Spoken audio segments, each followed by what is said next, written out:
Good morning to you. Labour on the Trump train as it launches a charm offensive. The Prime Minister's Chief of Staff heads across the pond for secret talks with the President-elect's closest allies. But with Nigel Farage making inroads, is Labour second fiddle to reform's special relationship with the MAGA movement? On the same day as Defence Secretary John Healey is in Kyiv, opening the door to sending British troops to Ukraine. Blackpool overtakes Glasgow for the UK's lowest life expectancy. So we investigate what's behind the persistent north-south divide. The royals prepare to host their annual pre-Christmas party at Buckingham Palace today, but the Duke of York is noticeably off the guest list. The food critic Grace Dent is confirmed as Greg Wallace's replacement on MasterChef, but can the show survive the recent controversy? Gen Z, Gen Z are accused of killing off boozy festivities as they turn their back on alcohol. But would you attend a sober home for Christmas? We'll be debating just that this morning. Now, our friend and yours, Christopher Biggins, reveals whether or not this is going to be his last panto season after 60 years in the business. It's a very vegan Christmas as demand for plant-based festive foods spikes. Later, we're going to find out which vegan option is selling like raw hot dogs or not. Good morning. Just 2 days out from Fury versus Usyk 2, and will Tyson Fury's father John be in his corner or not? We'll have all the detail on those mixed messages coming out of the Fury camp. Meanwhile, it was a big night of Carabao Cup action with wins for Arsenal, Liverpool and Newcastle. There may be plenty of sunshine around today, but it is actually going to feel colder than it has done so far this week, especially with a brisk wind. I'll have the details coming up. It's just gone 6 o'clock. I'm Stephen Dixon. I'm Ellie Costello, and this is GB News Breakfast.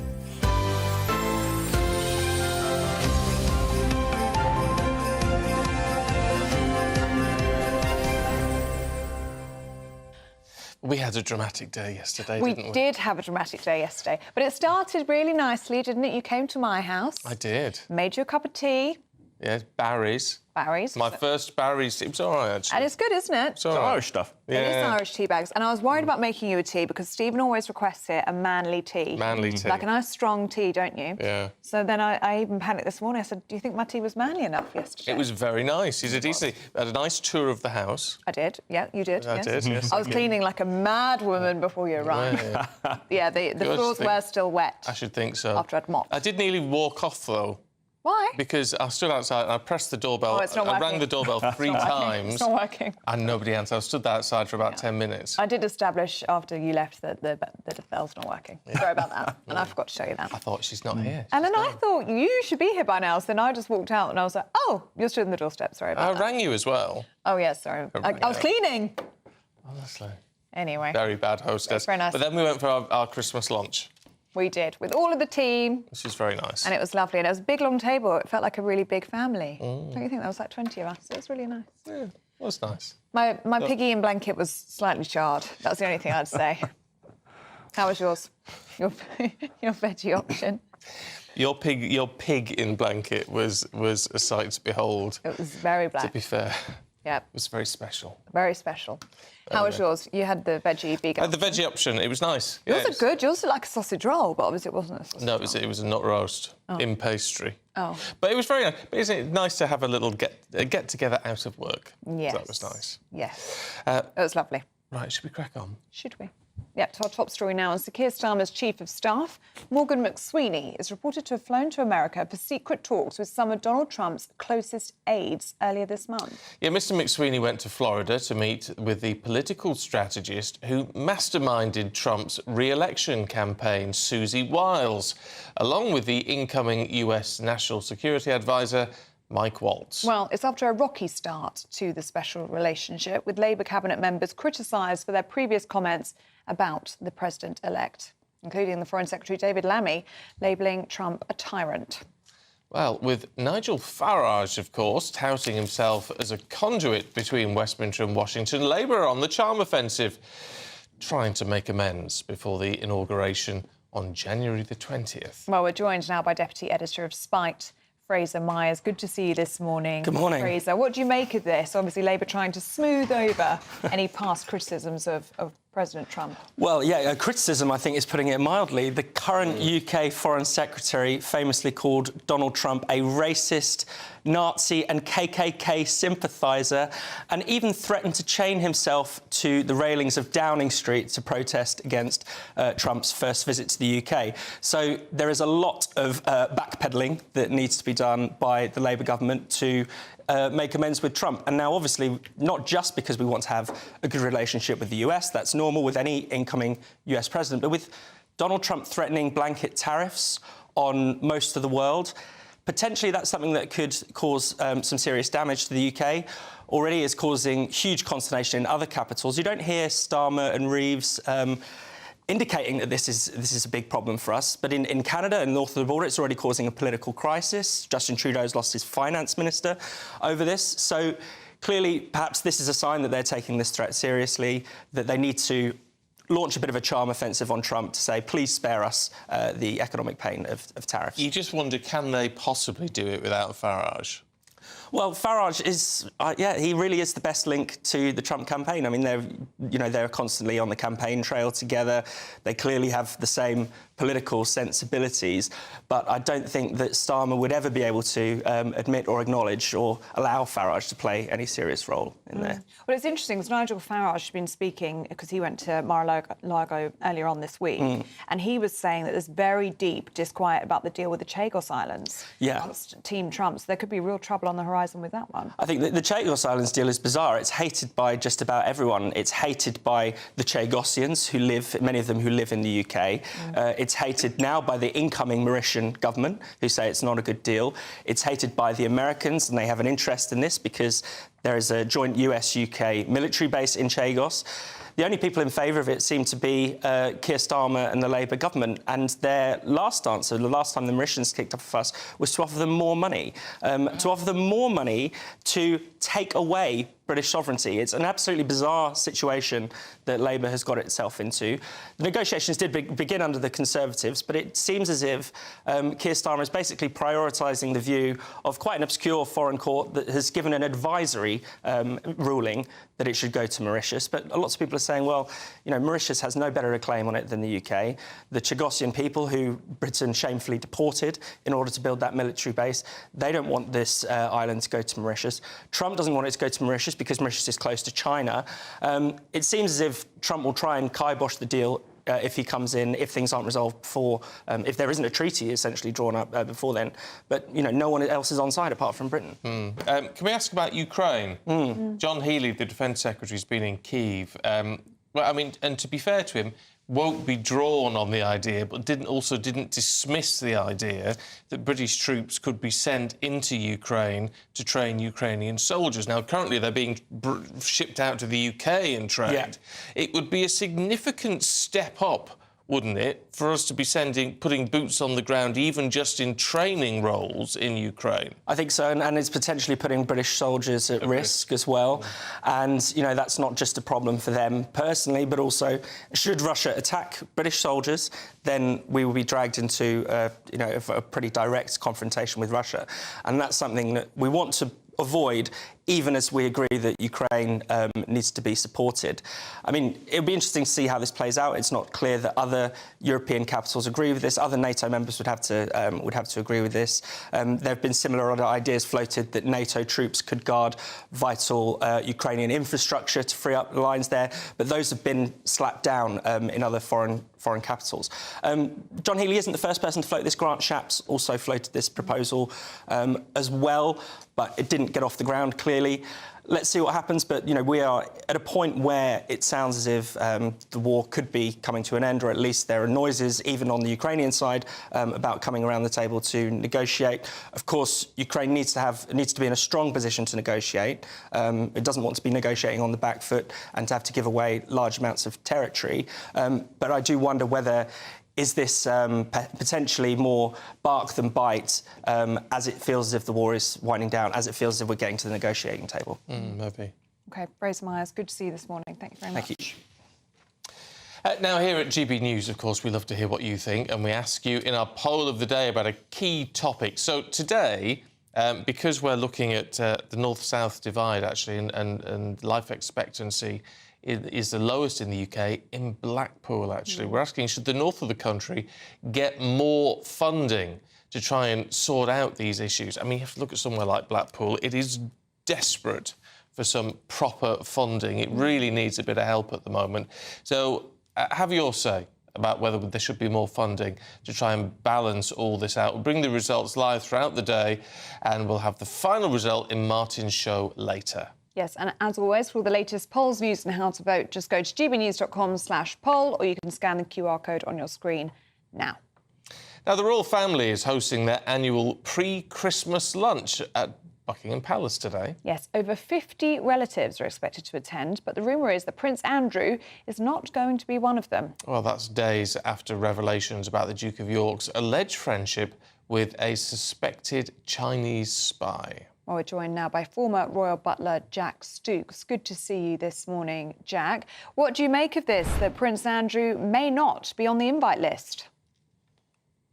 Yeah, it is a private lunch, so whether he does go or doesn't, it is a private event. It's not so much a political one. So I can't see where this is coming from, saying he's not now attending, unless he's decided, look, he just thinks, I don't want to be seen by anybody. I just want to stay where I am and have Christmas on my own. I think his children might be attending today because they're going to their own in-laws. I think that's been said. So what we might find is he might be wanting to spend time with them prior to them disappearing for Christmas, and then he might just have a quiet Christmas at home, because we saw him, I think, last year in Sandringham, and obviously this year he's decided he's not going to go with various things that have come out. Well, maybe the penny's finally dropped that he is, frankly, an embarrassment to the family, isn't he? I think this is the trouble. It seems to be one thing after another that keeps on happening with him, and I don't know how or why, but trouble seems to keep finding him at the moment, which is rather unfortunate, because with the new king, you know, we are trying to get everyone on board with the new way of the royal family, and having lost the amazing late Queen that everybody loved and adored, I think in England people just want to have this royal family that are perfect and don't have any problems going on behind the scenes. But in reality, they're a normal family. You're always going to have, for want of a better word, a black sheep in the family. There's always going to be things and issues and problems that do arise, unfortunately. Yeah. What's your sense of the relationship between Prince Andrew and King Charles? Because we heard that the King is no longer going to be financially supporting Prince Andrew, doesn't want him at Royal Lodge in Windsor. But then, as you say, it seems as though trouble keeps finding Prince Andrew. It must be very, very difficult for the King to manage. Yeah, and also bear in mind, you know, they are under scrutiny the whole time about the expenditure of where the money's going, that the taxpayer is paying into the family. And you just have to read on different clips, news articles at the bottom, where people are saying, why is my taxpayers' money going to this, or why is my taxpayers' money going to that? And the king does have to make those decisions and say, well, look, if we're saying that this is the slimmed down version of the royal family, then what he needs to do is slim the family down. And we've seen it happen with Prince Harry and Meghan Markle. And so it doesn't seem unusual that it's happening with Prince Andrew, because if he's not doing the events, then why should the taxpayer be paying the money to Prince Andrew? Whereas his sister, Princess Anne, is amazing. She's a neighbour of the king's, and she's out there. She's doing work, and she's loved and admired for the work she's doing. Yeah, a big difference between Andrew and Anne, isn't there? Jack, really good to see you. Thank you very much indeed. Take care. You do wonder if the penny has dropped and someone's advised him and said, look, actually, you need to keep your head down now. This whole spy scandal, whether that's his fault or not, it's difficult to know. Spies are meant to infiltrate and things, whether he should have known better, whether he's been conned or whatever, whether he's been foolish. We just don't know at this stage. But, however, it's just this idea. It's another bad headline about him. Yeah. I mean, there's reports in the papers saying that he's very down about all of this, which would suggest that he is feeling embarrassed. He's feeling a bit wounded by it. You can understand that, can't you? Yeah, you can. But now it's just time to bow out, keep your head down, and stop embarrassing the family. Yeah, it's probably good advice just to have a quiet Christmas this year. Let us know what you think on that story, gbnews.com/you'll say. Let's check on the weather now with Alex Burkle.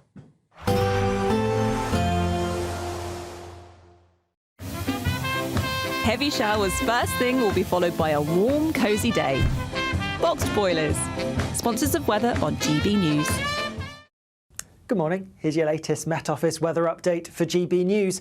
Plenty of winter sunshine around for many of us today, but there will also be some showers and also a cold, biting wind with temperatures markedly down compared to recent days. But like I said, a good deal of sunshine, especially across the southern parts of Scotland, central and eastern England.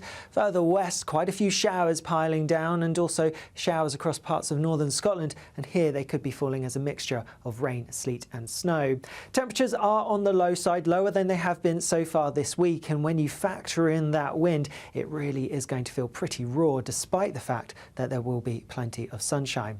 As we go through this evening, it is going to be pretty chilly. The clear skies mean temperatures are going to quite quickly drop, and we should see many of the showers fizzling out and dying away. So largely dry, lots of clear skies, but as a result we could see some frost developing, particularly in places sheltered from those brisk winds. Still a few showers through the end of the day across parts of Northern Ireland and Scotland, especially towards coastal parts. But even here, I am expecting most of those showers to die out as we go through the beginning part of the night. As we go overnight then, some clear skies, especially across eastern parts, but we are going to see the cloud building in from the west and some outbreaks of rain starting to push their way in, initially across parts of Scotland, but some outbreaks of rain reaching parts of Northern Ireland too. A few showers across some other western parts too, but most places across England and Wales staying dry. After a chilly start to the night, temperatures will actually be picking up with that cloud pushing its way in, so especially towards the northwest, relatively mild first thing tomorrow morning. As we go through the day itself tomorrow, we are going to see a band of rain sweeping its way southeastwards, and so we're going to see some heavy bursts of rain pushing their way into parts of northern England, across Wales and into central and southwestern parts of England as well as we go through the afternoon. Temperatures though will be picking up a little bit compared to today, still blustery for many of us. Bye-bye. Expect a warm front, moving from the kitchen right through to the rest of the house. Boxed Boilers, sponsors of weather on GB News. Right, still to come for you. MasterChef has a new host. Is that going to be enough to save the show, though? We'll tell you more in a moment. Good Afternoon Britain isn't just about us. The wonderful thing about this programme is it's about everyone watching. It's an interactive programme. Well, there absolutely is something to see here, and we're going to be talking about it more. Whether it's breaking royal news, Will, please bring us up to date, or indeed a particularly punchy speech in the House of Commons. Very, very curious. We bring it to you live, and then we bring you live reaction as well. That's Good Afternoon Britain, weekdays from midday. Only on GB News, the People's Channel, Britain's news channel. Britain's Newsroom, weekday mornings from 9:30. It's about Generation Z spending 6 hours a day online.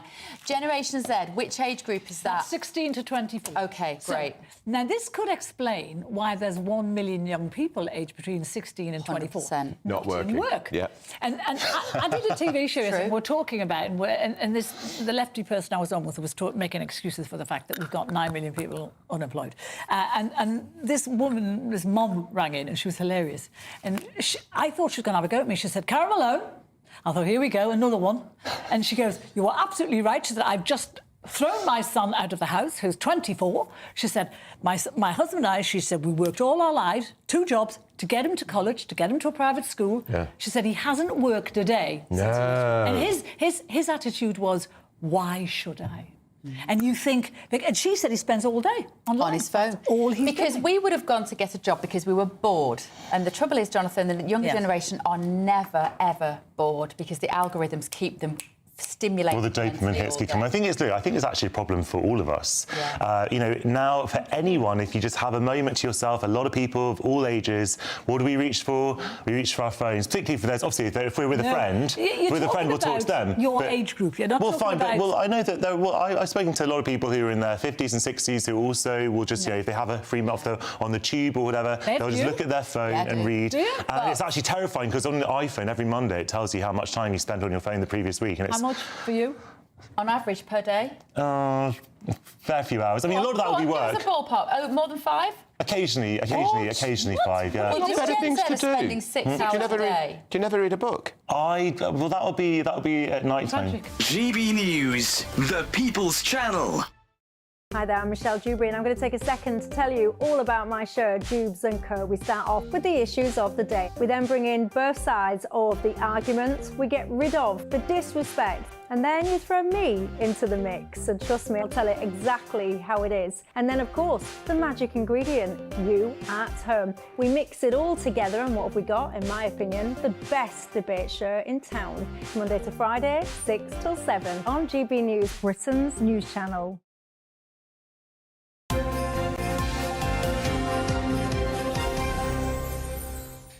It's 6:21 now. MasterChef is moving on from Greg Wallace. The restaurant critic Grace Dent has been confirmed as his replacement on the next series alongside John Turode.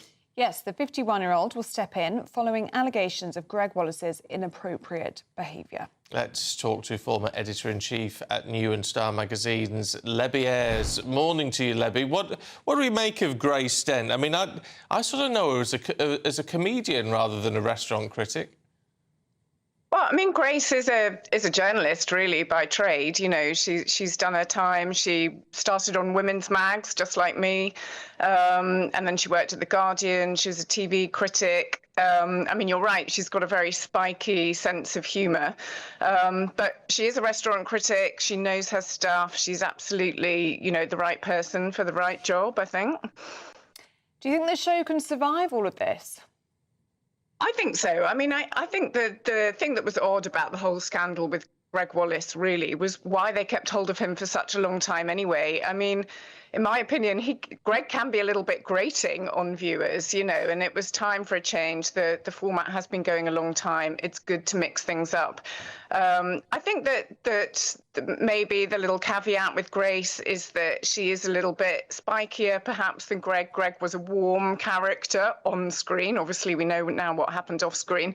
But whether you know, you need the contestants are there, they're nervous, they're highly stressed. You do need a presenter that's quite warm as well as being critical at the same time. I think we know that Grace she's not going to hold back on what she says about their dishes that they've cooked for her. But you do need that little bit of warmth. I think the only caveat probably apart from that was that when she went on I'm a Celebrity, she didn't really have a great time, and she left after 9 days. So will viewers warm to her? You know, she's tried and tested. I think that's why they've gone for her. She's been a guest. She's made many guest appearances on MasterChef. So I think it will be enough to save the show. It's one of those things, though, isn't it? It's hard to know when to pull the plug on a show that's been going so long, or you know, will a new face help it, or does it need a complete sort of revamp, as it were, or is it just time to say goodbye? I actually don't think. I think in some you know, franchises, some shows, yes, you have to be brutal. You know, I remember obviously the X Factor went on way too long. You know, it was sort of at death's door by the time they pulled the plug. That's not the case with MasterChef. You know, I mean, my kids are 15 and 18, and MasterChef is still one of the things that gets the family round in front of the TV. You know, I think there's a lot of warmth and affection for the show among the viewing public. We're still obsessed by food. We're still, you know, even though we may not be cooking these gourmet meals, we still love watching people cook it on television. And so I think there is still appeal for MasterChef. And I think Grace is a little bit like, I mean, you've got Prue Leith over on the Great British Bake Off. You know, she's brilliant. She's a strong female judge that's kind of, you could have argued that Bake Off had sort of had its time. But I think Prue's given her personality to the show. I think it's the same thing with Grace. You know, we're going to find that she'll make her mark, she'll reinvigorate it, and it will survive at least for another few years. OK. Abby Ayres, good to see you. Thank you very much. Yeah, I'd love to know what you think about that one. It's I can't say I have watched MasterChef on occasion, but I've never been a huge fan. But I did watch, oddly enough, I don't know why, MasterChef Australia. Oh, yeah. Now, Is that good? That was a great show. I often feel like the Australian spin-offs are very good. Yeah, it was totally different, and it felt much more of a competition and more involved in the people taking part, and it was funnier and that was a really good watch. I got a bit hooked on that. Whereas... And what was the difference then? You thought British one was a bit more serious? Yeah, the British one was a bit more serious, a bit more clinical. I mean, the set and everything on MasterChef Australia was all wood and it was all warm and jolly, but still quite tough for judges and things. But it was like a really good watch, whereas ours is a bit more clinical. Well, it'll be interesting to see how John Torode and Grace get along. Yeah. Because Grace has been on the show a lot, hasn't she, as a guest? So they know each other. But it'll be a completely different show, obviously, with the two of them rather than with Greg Wallace. Yeah. Let us know if you think it will survive and how you think it will look. Will you be tuning in? gbnews.com/you'll say. Now, should we tease you with a Great British giveaway now? Because you could become our biggest ever winner with £50,000 in tax-free cash. It could all be yours in the new year. Here's how you enter. Imagine getting the call to tell you that you've won £50,000 in tax-free cash, our biggest cash prize of the year.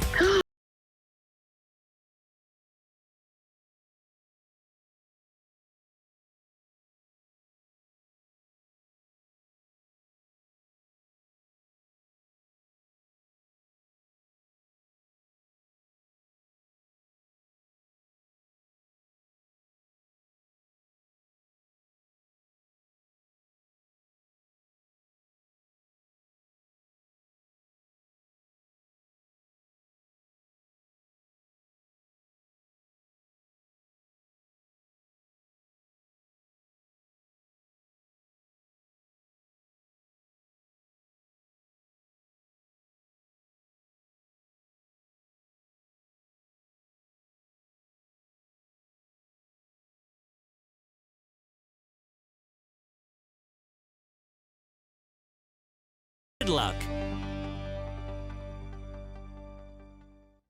Yes, good luck indeed. Now, do stay with us. Still to come, Aidan McGee has all your sports news. That's next.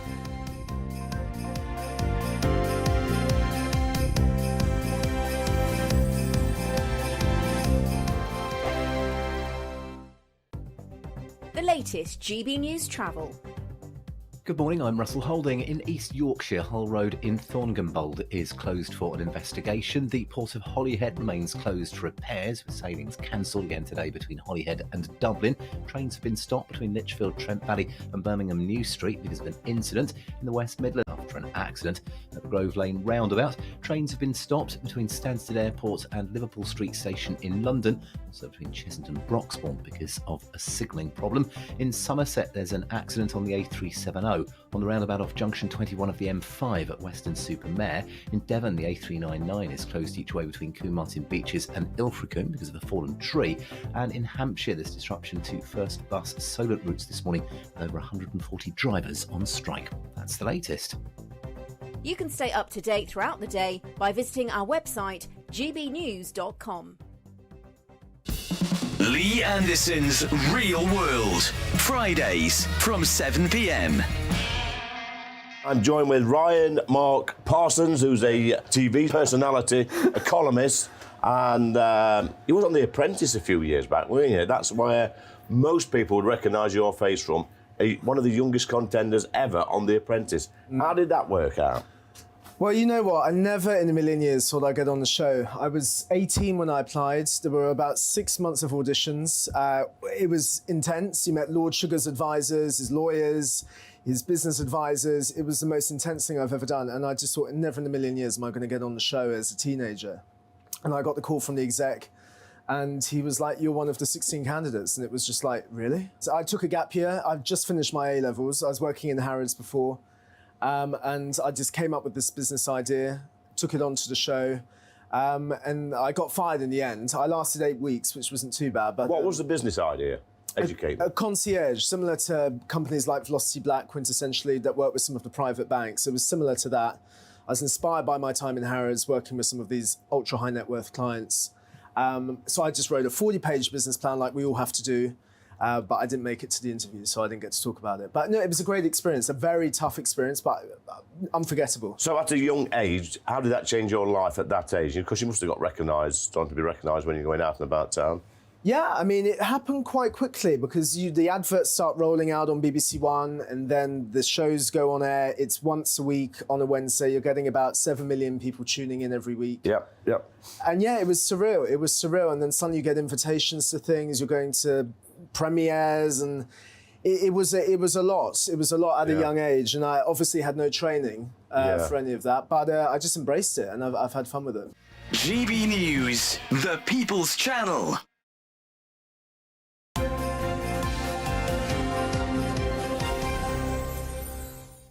Nearly 6:31, Aidan's here with the sport. Morning to you both. Can we talk a bit of boxing? Yeah, because what's going on with the Fury camp? Well, there's just been some mixed messages in the last few weeks, I would suggest. I mean, the promoter, Frank Warren, has said that... Well, this is... I'll strip it back, actually. This is the issue.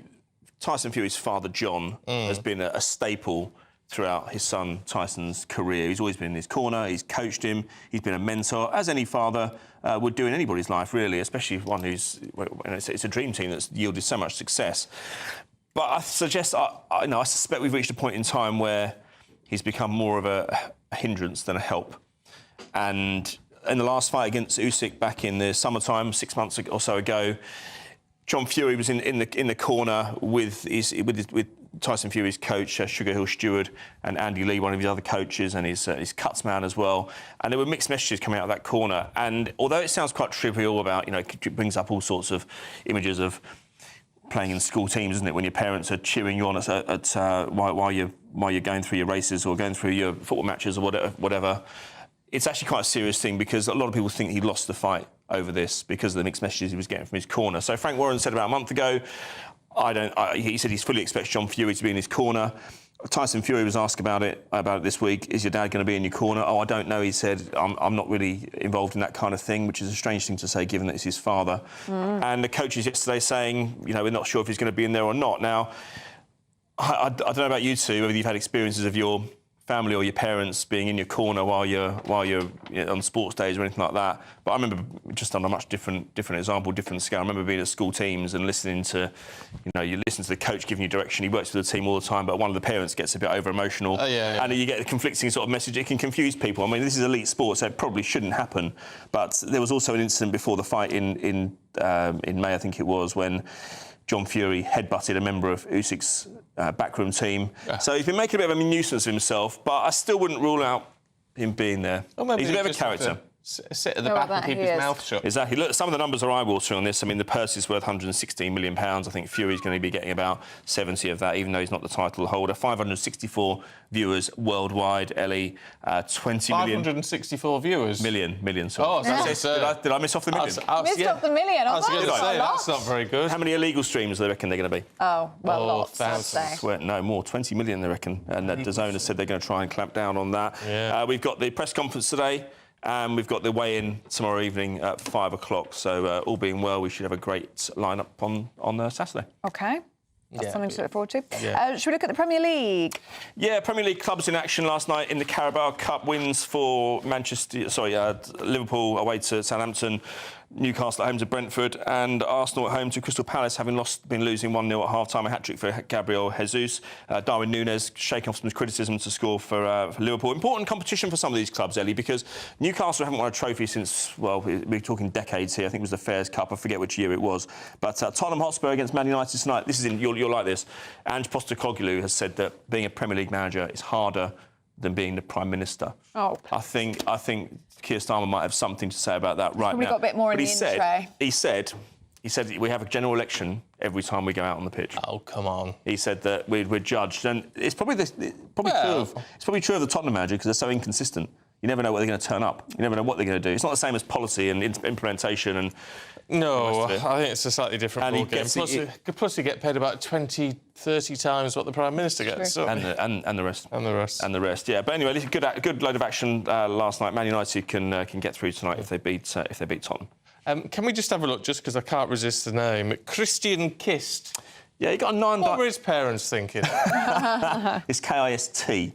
Not the smooching type. Oh, I see. But, yeah, he did a 9-dart finish last night, which is the equivalent of a hole-in-one in golf or a 147 in snooker, but he still contrived to lose the match.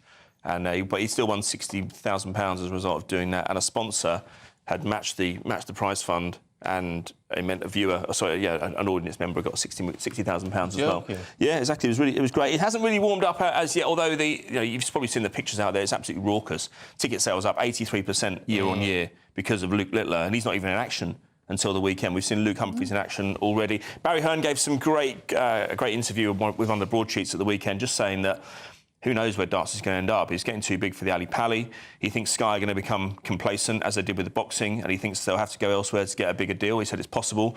And who knows? My prediction is that we might see an outdoor World Championships in the next couple of years. Outdoor, which would be extraordinary, because how you control the wind and affecting the flights of the darts. But I don't see many other arenas that can cope with the demand of people who want to see it, especially around Christmas time. And that goes back to what we were saying about the boxing. I think it's a masterstroke having boxing matches around Christmas time. You even suggested it should be Boxing Day, didn't you? Which I think would be quite novel. Oh, now that would be very good. And it makes sense. I mean, it's a PR opportunity, isn't it? It is, exactly. And Frank Warren joining us on Saturday, don't forget. Oh, yes, that'll be excellent. Yeah, excellent. Will be excellent. All right, Aidan, thank you very much indeed. Thank you. Now, if you're in search of some winter sun, and I am, here's the forecast for the top European holiday destinations. Ready to soak up that holiday sunshine? Won't we need some cover? No worries. All sorted. All Clear Travel Insurance sponsors GB News Travel Destinations Forecast. There will actually be some hazardous weather across parts of southern Europe through the next few days, with a strong Mistral wind developing over southern France and into Corsica, leading gusts here of around 70 miles per hour and some hefty showers with that as well. Further east, and we have some heavy thunderstorms pushing across parts of Greece and into Turkey, and here we could see rainfall totals building up to around 200 millimetres. Elsewhere, there will be some fine weather around, with temperatures near or a little bit below average. All Clear Travel Insurance sponsors GB News Travel Destinations Forecast.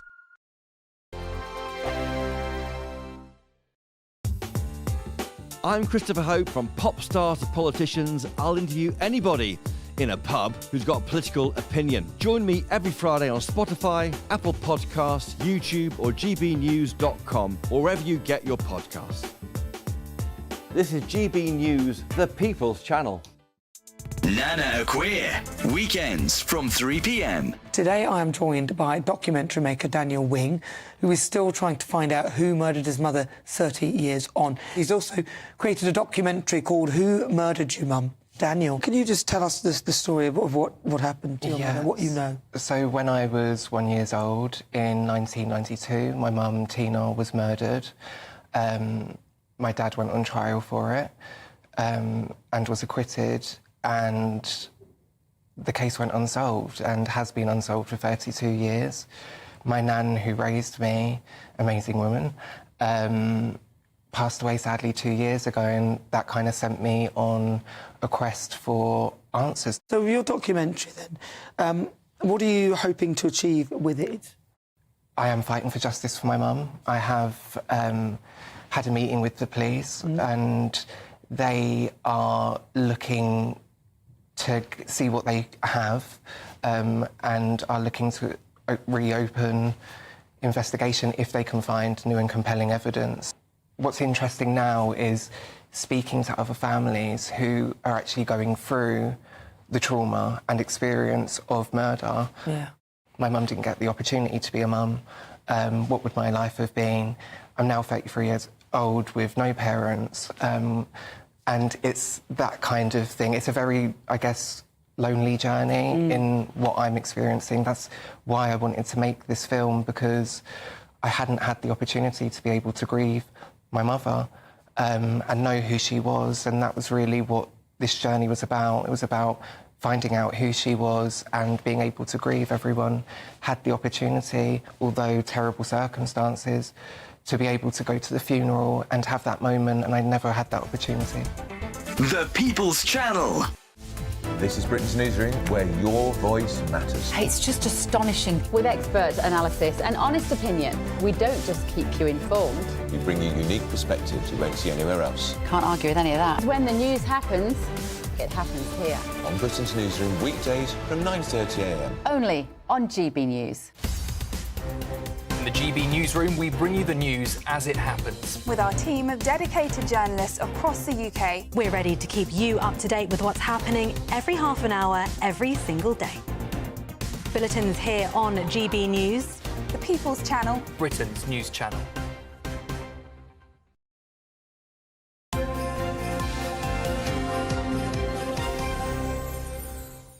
"6:40, good morning to you. Let's see what's in the papers for you today with Charlie Rowley and Susie Stride. Good morning to you both. Morning, Charlie, let's have a look at the Times, should we? Britain, it alleges, has become the Western capital for Sharia courts.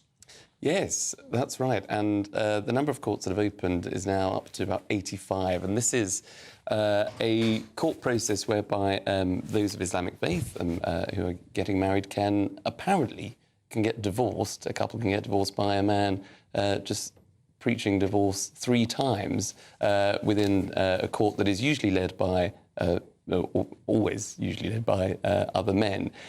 And there's going to be a huge question. It's not legal, that, is it? Well, they're called courts, but often referred to as councils because they're not usually registered or adhered to within UK law, but obviously in terms of diversity and tolerance that we have in this country, because of those who have obviously lots of different faiths, they do exist in this country. But the question that I think many people will be asking now on the back of this story is about equality, is about fairness, is about the rights of women and girls right across this country.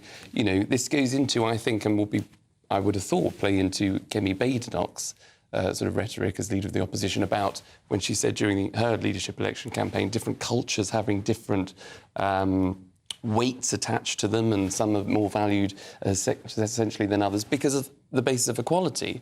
And when you look deeper into it, you know, when women feel as though that they are treated differently when it comes to marriage, particularly within Sharia law, where young women and girls are subject to marriages that you wouldn't accept in a traditional sort of, marriage in UK law, then I think that raises a lot of questions in this country about who governs Britain, what is right, what is wrong. Are we, I wouldn't go as far to say too tolerant, but are we turning a blind eye to potential abuses in this country, or where there is not the equality right across this country for women and girls when it comes to different religions? So religion is the question.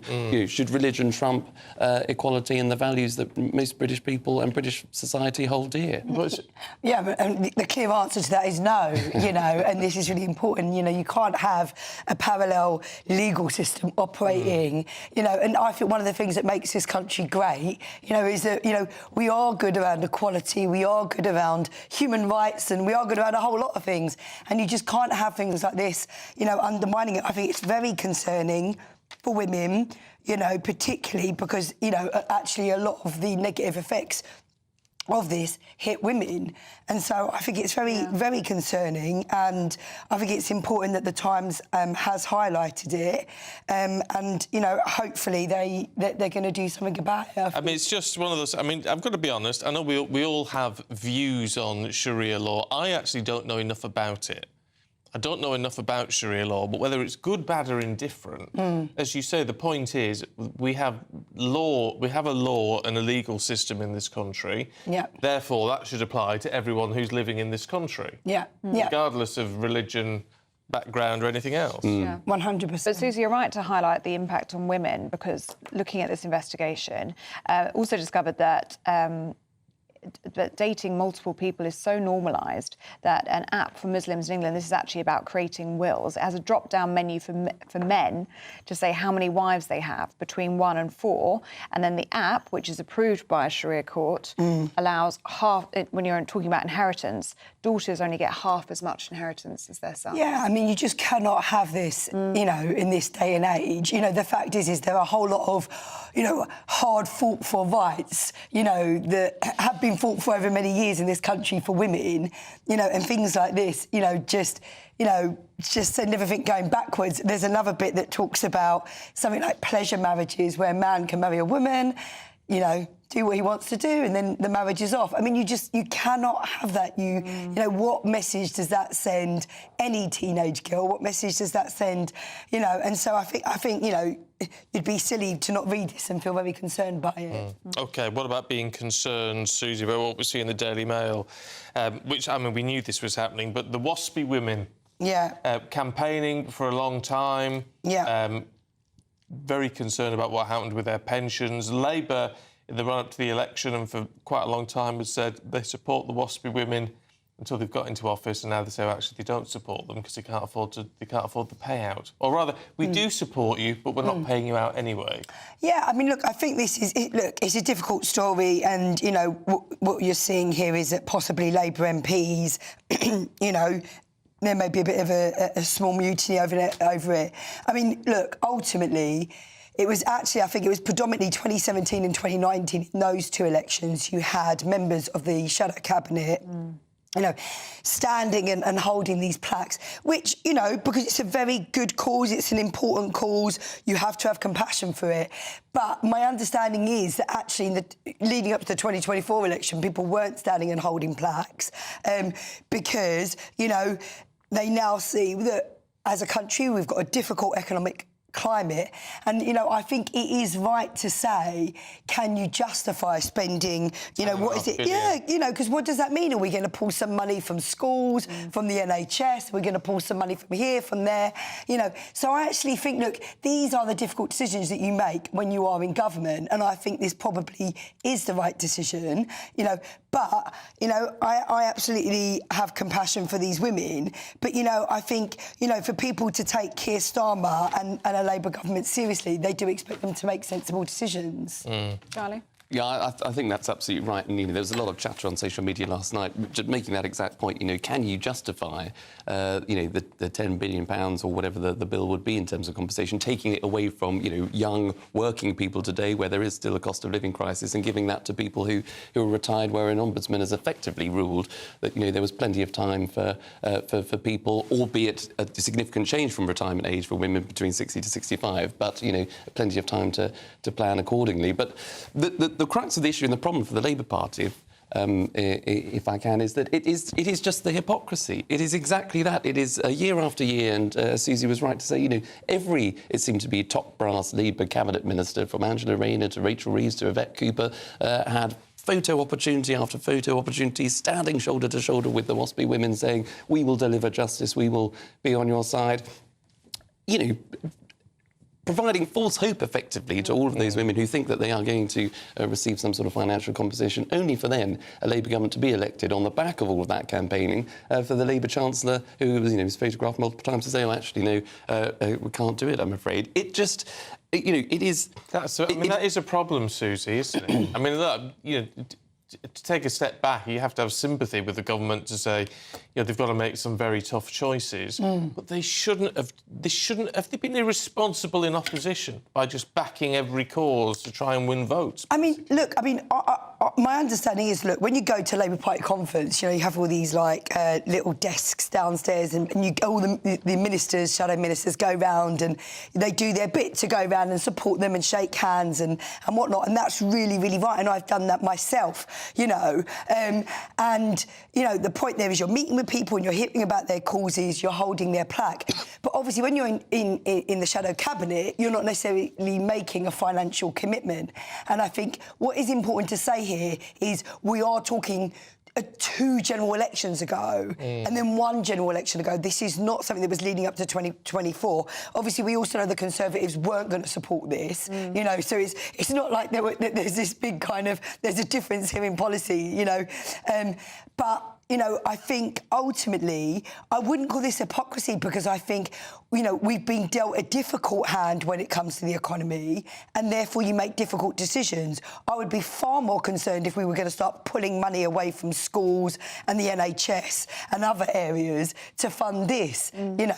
But it doesn't mean that it's not a difficult decision. It doesn't mean that you don't have compassion for these women. But I think, you know, unfortunately, these are the times that we're living in. We can't hand out £10 billion.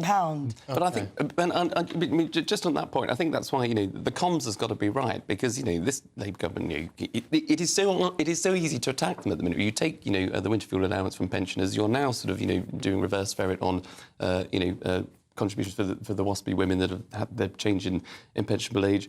And the Chancellor just went out to say, well, we can't afford it, and the Ombudsman's done a report, and, you know, terribly sorry, you know, but there you are. What should have happened is that I think Keir Starmer and, you know, Richard Reeves could have said, look, exactly, as basically what Susie has sort of articulated.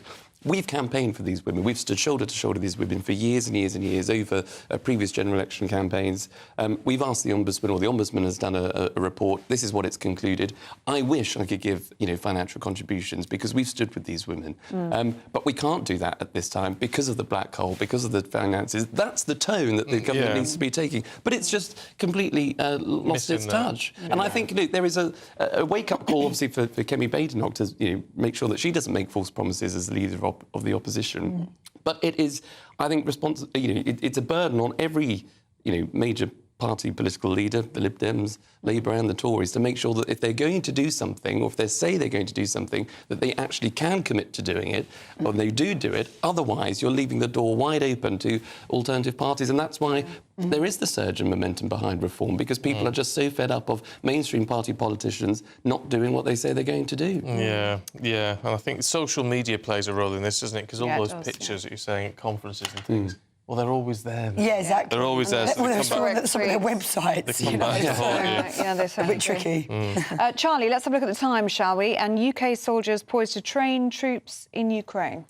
Yes, and it's you know, an unsettling time if you're following the conflict in Ukraine. Obviously, you've got President Trump coming in January. Sorry, he was elected in November. Who said he could end the war on day one. There are always varying reports as to who is winning the war. I think the reality is probably that, you know, neither side is winning, and it is just something that's ongoing. So I think, you know, if there is a way to de-escalate, if there is a way out of it. Of course we stand with Ukraine. We want Ukraine to win. You know, it is a victim of an illegal invasion by Russia. There's no doubt about it. And so if it is the case that, you know, the UK can offer more in terms of not just finance, not just in terms of machinery and weapons, but by going into Ukraine to train more soldiers, to motivate more people who can sign up, who want to sign up, who want to defend their country and their freedoms, then that's something that I think John Healey is suggesting. But he's also not ruling out sending our own sort of boots on the ground, which, before anybody gets alarmed, I don't think that would necessarily mean fighting on the front lines, but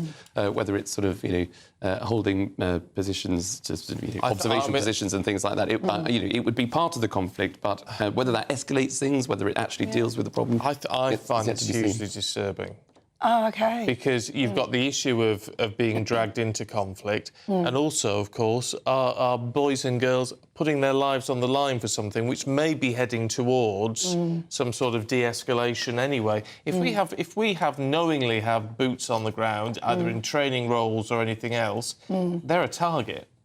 Yeah, I mean, look, this is a difficult one, but I feel quite strongly about this because I think, look, you cannot have someone like Putin, you know, just illegally invading a country and us just, you know, stepping back and saying, because what happens next? But we haven't.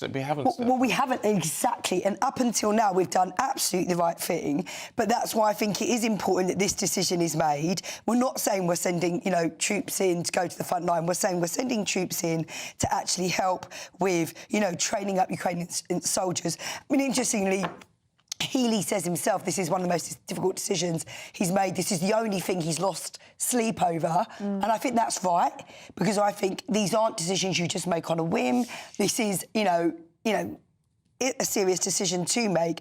But I do think it is important, because I think it is important that we continue to send, you know, a strong message to Putin. Timing is odd, though, isn't it, when we're talking about de-escalation, when we're talking about negotiation, and then you've got Trump coming in January talking about ending the war in a day. Yeah. I mean, to be sending in British troops now, it's... Yeah, and look, I mean, I'm definitely not an expert in this area, but, you know, ultimately, I suppose what they want their position to look as strong as possible for when those talks begin to happen, you know. And I think it's really important that, you know, Ukraine is in the most strongest position they can be as they go into those talks. If a single British soldier loses their life, I think this is not worth it. But anyway, let us know what you think. Susie, Charlie, thank you very much indeed. Let's have a look at the weather now with Alex Burkle.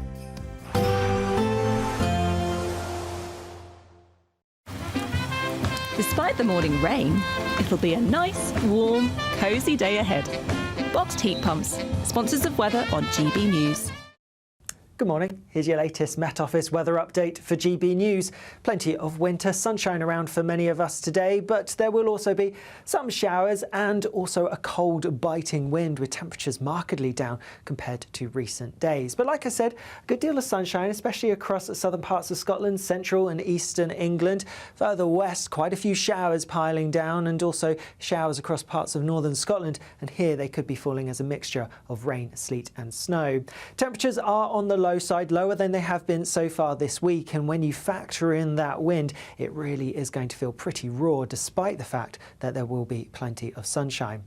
As we go through this evening, it is going to be pretty chilly. The clear skies mean temperatures are going to quite quickly drop, and we should see many of the showers fizzling out and dying away. So largely dry, lots of clear skies, but as a result, we could see some frost developing, particularly in places sheltered from those brisk winds. Still a few showers through the end of the day across parts of Northern Ireland and Scotland, especially towards coastal parts. But even here, I am expecting most of those showers to die out as we go through the beginning part of the night. As we go overnight then, some clear skies, especially across eastern parts, but we are going to see the cloud building in from the west and some outbreaks of rain starting to push their way in, initially across parts of Scotland, but some outbreaks of rain reaching parts of Northern Ireland too. A few showers across some other western parts too, but most places across England and Wales staying dry. After a chilly start to the night, temperatures will actually be picking up with that cloud pushing its way in, so especially towards the northwest, relatively mild first thing tomorrow morning. As we go through the day itself tomorrow, we are going to see a band of rain sweeping its way southeastwards, and so we're going to see some heavy bursts of rain pushing their way into parts of northern England, across Wales and into central and southwestern parts of England as well as we go through the afternoon. Temperatures though will be picking up a little bit compared to today, still blustery for many of us. Bye-bye. There will be a light breeze in the morning, leading to a warm front. Boxed heat pumps, sponsors of weather on GB News. The latest GB News travel. Good morning, I'm Russell Holding. The port of Holyhead remains closed for emergency repairs to damage caused by Storm Dara, so sailings remain suspended between Holyhead and Dublin. In the West Midlands, the A4040 Church Lane at Handsworth is closed each way after an accident. Train services are suspended between Broxbourne and Liverpool Street Station in London because of a signalling problem. In Devon, the A399 is closed in both directions between Ilfracombe and Combe Martin Beaches because of a fallen tree. There's disruption to First Bus Solent routes in Hampshire this morning because of industrial action, with over 140 drivers on strike. It's just a limited service on a small number of routes, and trains on the Isle of Wight have been stopped between Shanklin and Ryde Esplanade because of a shortage of staff. That's the latest. You can stay up to date throughout the day by visiting our website gbnews.com.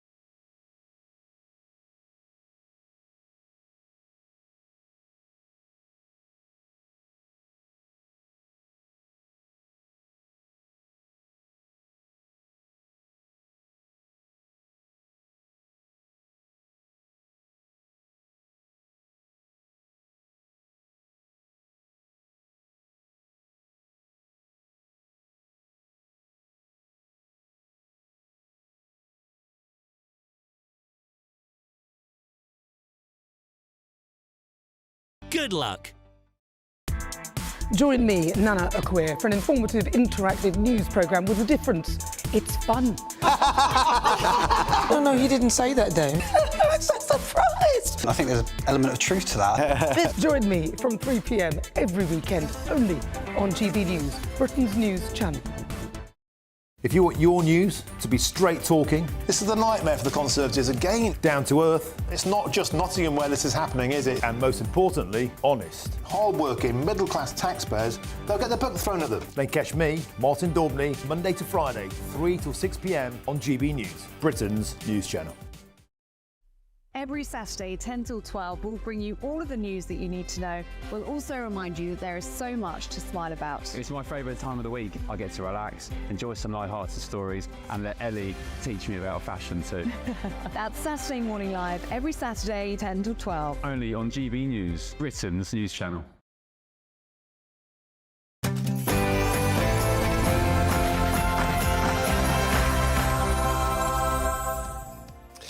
Good morning to you. Today, Labour is on the Trump train in the wake of the election. Is that going to help things for the Labour Party? Yes, the Prime Minister's Chief of Staff heads across the pond for secret talks with the President-elect's closest allies. But with Nigel Farage making inroads, is Labour playing second fiddle to Reform's special relationship with the MAGA movement? On the same day as Defence Secretary John Healey is in Kyiv, opening the door to sending British troops to Ukraine. Blackpool has overtaken Glasgow for the UK's lowest life expectancy, so we investigate what's going on behind the persistent north-south divide. The Royals prepare to host their annual pre-Christmas party at Buckingham Palace today, but the Duke of York is noticeably off the guest list. Food critic Grace Dent is the replacement for Greg Wallace on MasterChef, apparently, but can the show really survive the recent controversy? And Gen Z, Gen Z are accused of killing off boozy festivities as they turn their back on alcohol. We're asking this morning, would you attend a sober home for Christmas? Christopher Biggins reveals whether or not this is going to be his last panto season. Oh, no, it isn't. After 60 years in the business. Very good. It's a very vegan Christmas as demand for plant-based festive food spikes. Later, we'll find out which vegan option is selling like raw hot dogs. Good morning. Manchester United boss Ruben Amorim has condemned Marcus Rashford's decision to go public with his desire to leave the club, saying he should have come to me first. Rashford is set to be dropped again for tonight's trip to Tottenham, just days after being left out of the Manchester derby. More later. There may be plenty of sunshine around today, but it is actually going to feel colder than it has done so far this week, especially with a brisk wind. I'll have the details coming up. It's just gone 7 o'clock. I'm Stephen Dixon. I'm Ellie Costello, and this is GB News Breakfast.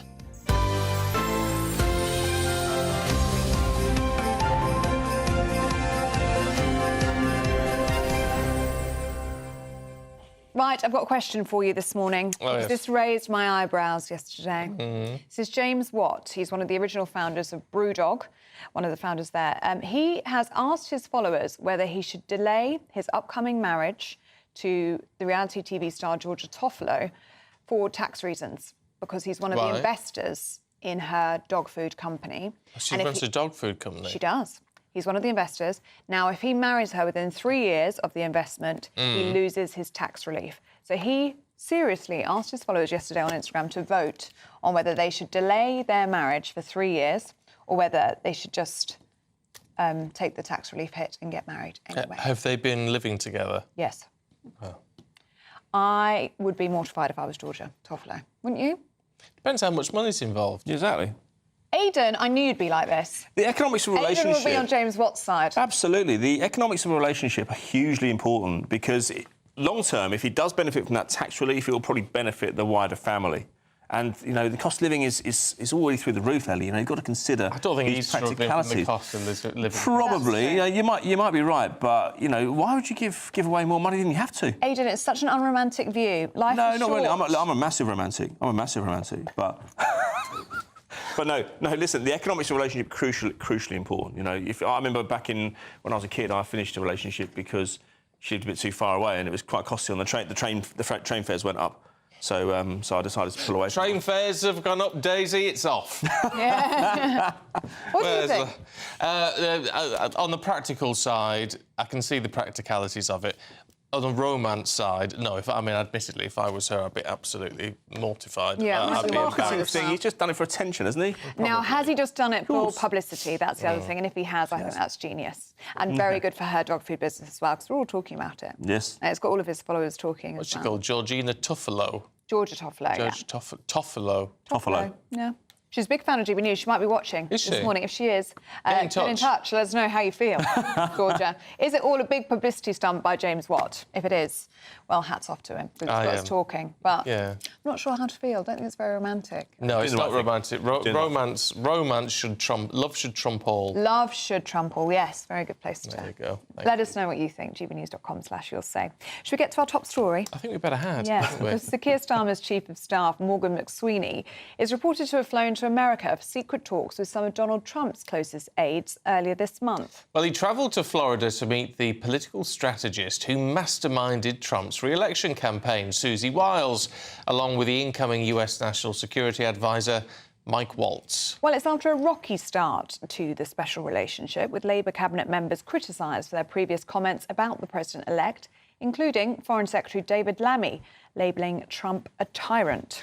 Well, of course, Nigel Farage, very much touting himself as the conduit between Westminster and Washington. So, with that, Labour on the charm offences, trying to make amends before the inauguration on January the 20th. Well, we're joined now by Deputy Editor of Spiked, Fraser Myers. Morning to you, Fraser. Good morning. This is clearly the government's attempt to build bridges with President Trump. I mean, when you imagine the special relationship, you probably think of Thatcher, Reagan, maybe Churchill, Roosevelt. I don't think many people would think Trump, Starmer. They're not a natural fit as it is. And, of course, many members of the Labour government, including the Foreign Secretary, David Lammy, have been not just critical but hysterical about Trump. Lammy once referred to Donald Trump as a racist, KKK and Nazi sympathiser, words he has really had to eat in recent weeks.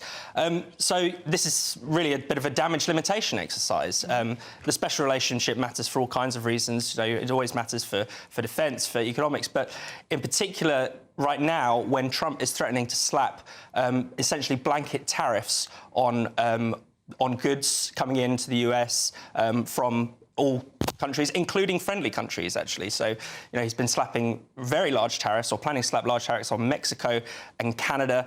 That's actually causing a bit of a political crisis here. I suppose it's good news that Labour is sort of waking up to the danger of this, but we haven't seen much being said in public about the potential fallout from that. Trump is going to want to negotiate. You know, he's going to have certain demands. We talk mostly about resetting relationship with the EU, but actually maybe this is where a lot of the focus should be on.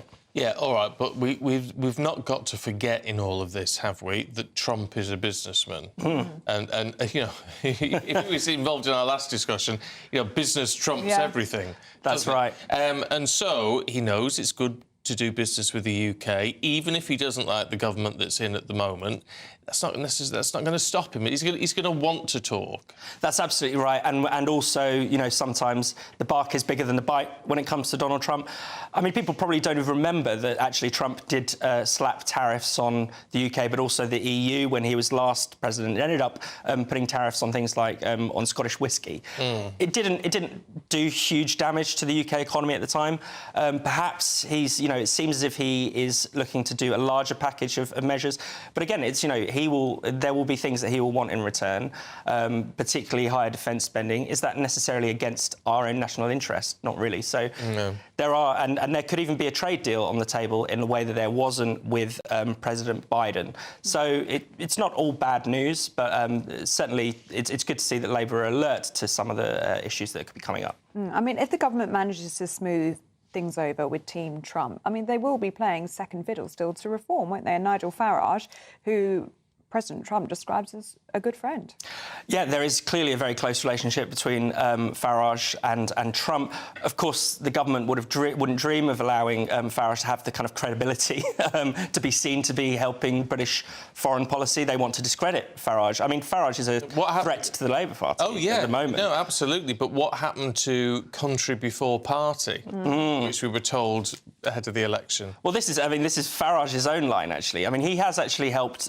He was helping David Lammy make contact with Team Trump before the UK general election. But, you know, I think appearances are everything to this government. They won't want to be seen to be giving Farage an in. They want to paint him as a sort of reckless outsider. I mean, another factor in this, of course, is that Farage has gone to meet Elon Musk this week at Mar-a-Lago. Elon Musk has become something like the first buddy of the Trump administration, Trump's new best pal. Musk really, really despises Starmer, is constantly tweeting, calling Starmer a tyrant and an authoritarian. I wonder what factor that will have. That's something that Labour will also need to counter, because if that's what Trump is hearing in his ear all the time from his best friend, that we're a danger to the free world, essentially. It's like he has a slightly. I mean, you can be critics of Keir Starmer, but Musk's view of him is completely deranged, frankly. Okay. Talking of the Labour Party, what is going on with Waspi women? Because the Labour Party, who've stood beside Waspi women saying, you must get justice, have now turned around and said, well, we support you, but we're not going to give you the money, the compensation that you think you deserve. Yeah, Labour has essentially U-turned on this. Or, well, what Labour will say is it wasn't in the manifesto that we were going to support the Waspi women. I think it was in the 2019 manifesto, and certainly they made a bit more noise about it around that time of the campaign. But we can't escape the fact that there are so many leading Labour figures who have been with photo ops with these Waspi women. They are holding up signs. I mean, this is a bit like the, Nick Clegg Lib Dem tuition fee moment, where everyone can be embarrassed by this. Really, they should never have fallen into this before. I mean, obviously, anyone can sympathise with the Waspi women. People can object to the constant raising of the pension age. I mean, it's really tragic that retirement is going further and further out of reach. But these women had, decades to get their affairs in order. This was not a change that was imposed overnight. Unlike the winter fuel cut, that is something that is coming in this winter with little notice. How can pensioners plan for that? They're in an impossible situation. And if you were going to make a choice between the two things, if you were to find an extra 10 billion down the back of the sofa, I'd be restoring the winter fuel allowance for all pensioners rather than this specific group of women. Yeah, I mean, that in itself would be very unpopular. You can't win with all of this. Oh, what's up? Black thing on your face. Oh, thank you. Thank you. But that, as you say, the problem with this is, and why Labour's fallen into a big trap with this, is that they have campaigned. Yeah. And so it's that the whole image is, well, support us, help us get into government, we'll help you out. And then when they get in, they don't. And then people feel let down, and those women have been given a kind of false hope, which I think is not fair. It's the hypocrisy. But also, I think, maybe the naivety as well. A lot of people signing up to promises they can't deliver.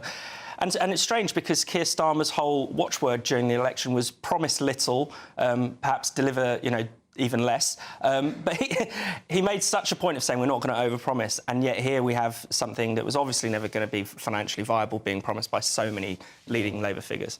OK. Fraser Myers, good to see you. Thanks very much. Thank you. I think promise little, deliver less would have been a very interesting campaign slogan, wouldn't it? In terms of transparency. Right, let's turn our attention to our poll of the day, should we? We're asking about the north-south divide today, because Blackpool's been revealed as the place with the lowest life expectancy in the UK. So we're asking, should the north get more funding as we look at this increasing north-south divide? We'll bring the results live throughout the day. Final result in Martin's show later. And for all the latest polls, news and how to vote, as always, just go to gbnews.com/poll, or you can scan the QR code on your screen now. Now, should we have a look at money for you? Let's. Big money, £50,000 in tax-free cash. Miss Reeves could not get her hands on a penny of it. It's a frankly amazing sum of money. It could be yours in the new year, but you've got to be in it to win it, so here's how you enter. Imagine getting the call to tell you that you've won £50,000 in tax-free cash, our biggest cash prize of the year.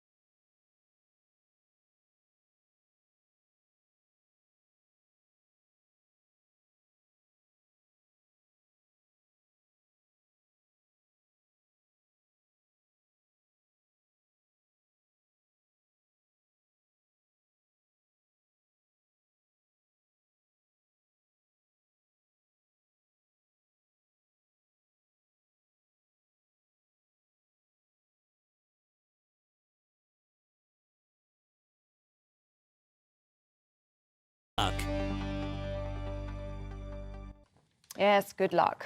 Now, MasterChef. Oh, go on. Thank you. You're the cook. I am the cook, that's Very true. good. She's well, very you're a good cook as well. Yeah, but not like you. You're spot on. No, I do. Well, I'm not quite on MasterChef.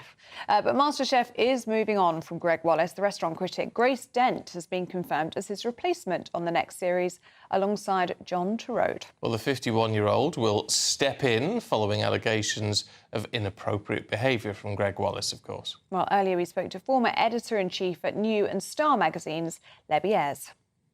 Is a journalist, really, by trade. You know, she's done her time. She started on women's mags, just like me, and then she worked at The Guardian. She was a TV critic. I mean, you're right, she's got a very spiky sense of humour, but she is a restaurant critic. She knows her stuff. She's absolutely, you know, the right person for the right job, I think. Do you think the show can survive all of this? I think so. I mean, I think the thing that was odd about the whole scandal with Greg Wallace really was why they kept hold of him for such a long time anyway. I mean, in my opinion, Greg can be a little bit grating on viewers, you know, and it was time for a change. The format has been going a long time. It's good to mix things up. I think that maybe the little caveat with Grace is that she is a little bit spikier, perhaps, than Greg. Greg was a warm character on screen. Obviously, we know now what happened off screen. But whether she, you know, you need the contestants are there, they're nervous, they're highly stressed. You do need a presenter that's quite warm as well as being critical at the same time. I think we know that Grace will be, she's not going to hold back on what she says about their dishes that they've cooked for her. But you do need that little bit of warmth. I think the only caveat probably apart from that was that when she went on I'm a Celebrity, she didn't really have a great time, and she left after 9 days. So will viewers warm to her? You know, she's tried and tested. I think that's why they've gone for her. She's been a guest.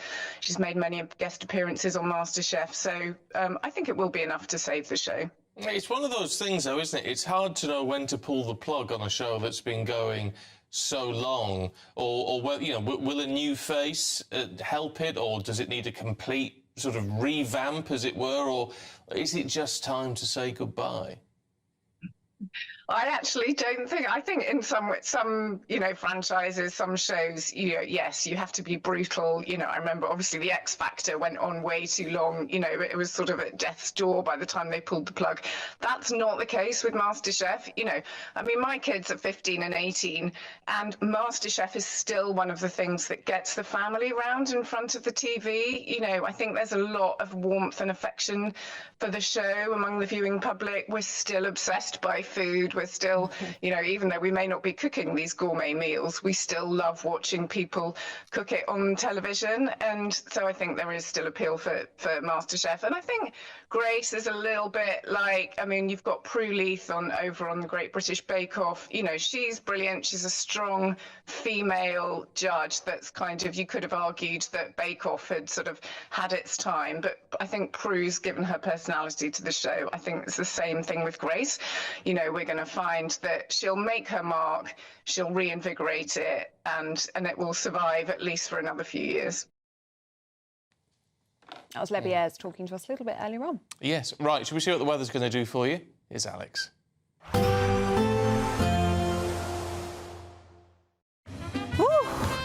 A chilly start will give way to a lovely, warm afternoon.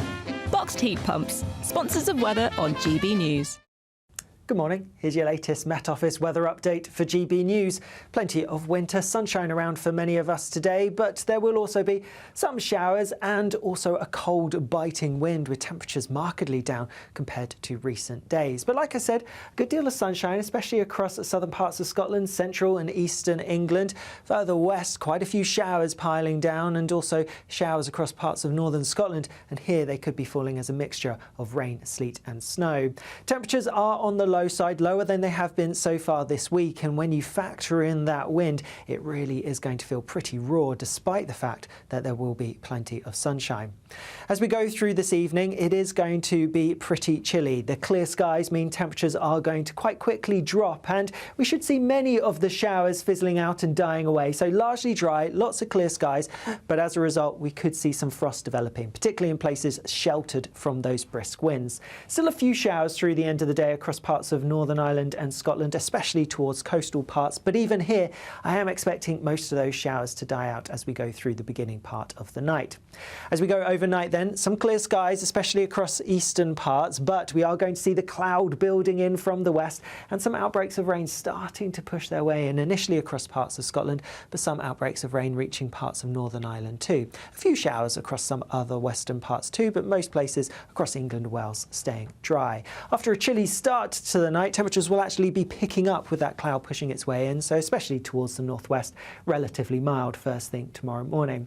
As we go through the day itself, tomorrow we are going to see a band of rain sweeping its way southeastwards, and so we're going to see some heavy bursts of rain pushing their way into parts of northern England, across Wales and into central and southwestern parts of England as well as we go through the afternoon. Temperatures though will be picking up a little bit compared to today, still blustery for many of us. Bye-bye.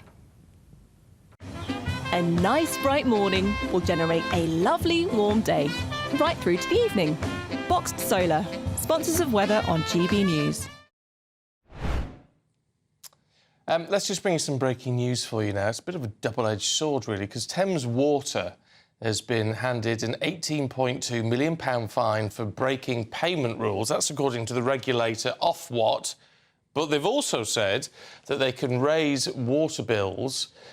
Thames Water can raise water bills significantly by about 30% next year. 40%, average rise of 40%. So, 33% for Thames Water, even though they had requested a 59% increase. But over the country, the average is going to be 36% rise for water companies, which is about £31 a year, so it's not as bad as perhaps it might sound. Yeah, but nevertheless. Yeah, water companies had asked for an average of 40%. But this all comes as 60,000 homes across Hampshire are without water because of a technical issue at the Southern Water Supply Works. And the customers there are actually going to experience the biggest bill rise of all 11 water companies. They're going to experience a 53% hike. And 60,000 homes there currently without water. That doesn't make a lot of sense, does it? It doesn't, no. Well, the Ofwat chief executive has said, we recognise it's a difficult time for many. We are acutely aware of the impact that bill increases will have for some customers. That's why it's vital that companies are stepping up their support for customers who struggle to pay. Any views on that? Let us know. gbnews.com/you'll say. We're back in just a moment. Hi there, I'm Michelle Dewberry and I'm going to take a second to tell you all about my show, Dubes & Co. We start off with the issues of the day. We then bring in both sides of the argument. We get rid of the disrespect. And then you throw me into the mix. And trust me, I'll tell it exactly how it is. And then, of course, the magic ingredient, you at home. We mix it all together and what have we got, in my opinion, the best debate show in town. Monday to Friday, 6 till 7 on GB News, Britain's news channel. Sunday with Michael Portillo from 11, only on GB News. My next guest knew George Carman rather intimately. Indeed, he immediately asked her for her hand in marriage when they first met. Karen Phillips knew Carman from 1986 and was a close friend until his death in 2001. Karen has used court transcripts and personal documents to construct her new book, Get Carman. There it is. And here you are.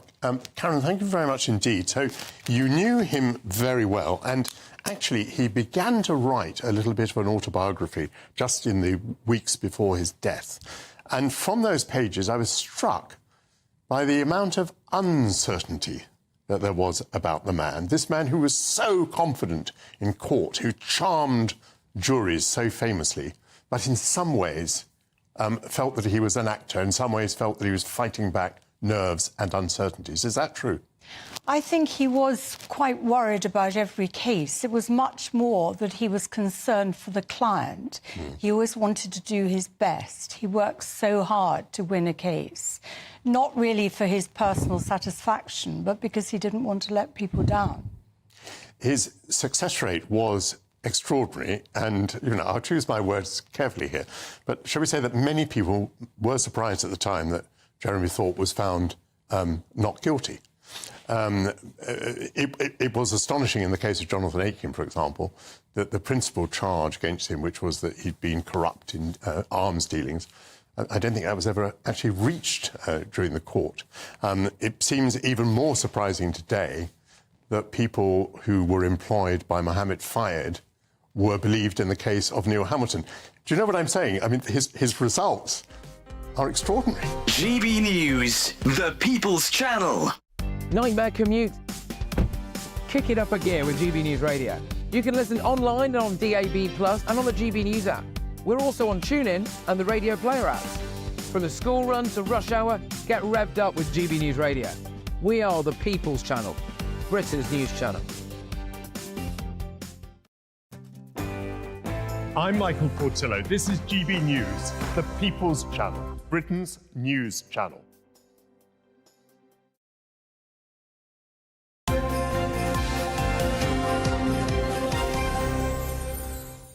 Welcome back to Breakfast at 7:25. Now, we're asking this morning, is it Gen Z, Gen Z, or is it Definitely Gen Z. Well, yeah. Or Gen Grinch is the new one. Give it over. Yeah, they've been accused of ruining festive fun as many elect to go sober this Christmas. Will you be good friends with them? Yeah, well, I don't drink, but it doesn't mean everyone has to be sober, does it?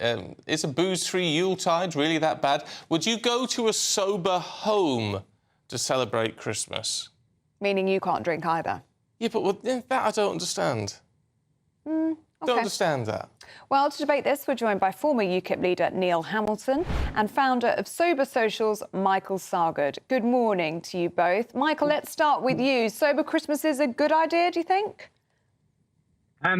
If you'd asked me a few years ago, I'd have definitely said no, but I've had quite a few of them now, and I think they're actually a great idea. Because I've experienced many a really festive and happy sober Christmas. So, Neil, what's wrong with that? Well, I'm not suggesting that you should get absolutely blasted over Christmas, but I think alcohol in moderation is a great addition to the joys of life. I mean, I like to start the day with a little glass of Bucks Fizz, and that sets you up for breakfast TV, doesn't it? And everything that's to follow in the day. And on Christmas Day and on any party day. And what's wrong with having a glass of champagne, with a smoked salmon, a nice claret or burgundy with your turkey, and even a nice invigorating and warming glass of port with your Stilton. I think all that adds to the joys of Christmas. But of course, I'm not suggesting everybody should drink alcohol if they don't like it or it doesn't suit them. That's, of course, a matter for them. But I don't think that we should adopt this kind of hectoring approach that alcohol, by definition, is bad for you in all circumstances. If that's your view, go and live in Iran. They'd be delighted to see you. Well, I mean, but that's the point, Michael. If we choose not to drink, and I don't drink, but I wouldn't have a sober household. You know, if you're throwing a party, I'd buy some booze for other people. Is that a question? Or... Yeah, well, yes, it is a question. I mean, would you suggest that you just run a sober household at Christmas? I mean, personally, I do, but that's because my family now really doesn't drink for medical reasons or for various reasons. So, but I would, if I was inviting friends, I would be selective, I suppose, about the friends that I invited, because some friends will want to drink far too much, and you don't want to be dealing with the drama of that. But then I've got other friends who will, like Neil has suggested, they'll enjoy a glass of maybe some port with some stills, and it'll be done in moderation, and that's not a problem. So I think it depends on the company you keep and the situation. I don't have an alcohol ban in my flat, but I know that personally, if I'm not drinking, and everybody else is drinking, say, to excess, I'm probably not enjoying myself as much. So I think it's all a matter of context. Neil, what do you make of that? Well, we've all had friends who've indulged to excess. And I have to admit that in my early years, I did experience the whirling pit on more than one occasion. An experience of that has put me off excessive alcohol for life. I now have a kind of what I call a plateau of serenity. I reach a certain point after so many glasses of wine where I don't feel the need to have any more. And that's fine. And of course, you wouldn't invite somebody to your house if they made a regular thing of getting absolutely smashed and making everybody else's life a misery around them.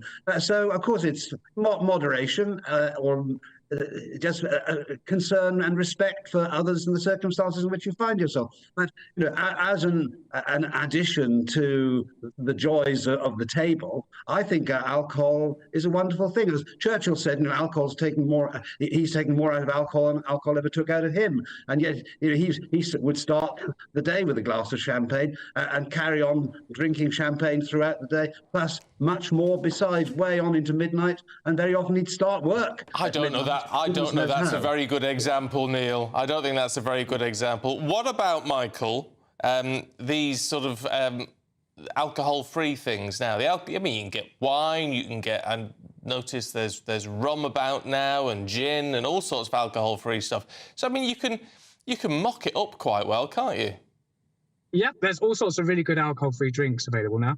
They're not always making it into the pubs, so that's probably the worst place to find them. Some of the supermarkets are getting quite good at stocking them, but online, if you search, there's lots of the specialist sellers of alcohol-free drinks. I particularly haven't drunk much alcohol-free beer since I stopped drinking, just because the flavour isn't the favourite. But there's some actually really good alcohol-free spirits. You can get pretty much any sort of alcoholic flavour you like. You can find an alcohol-free version of.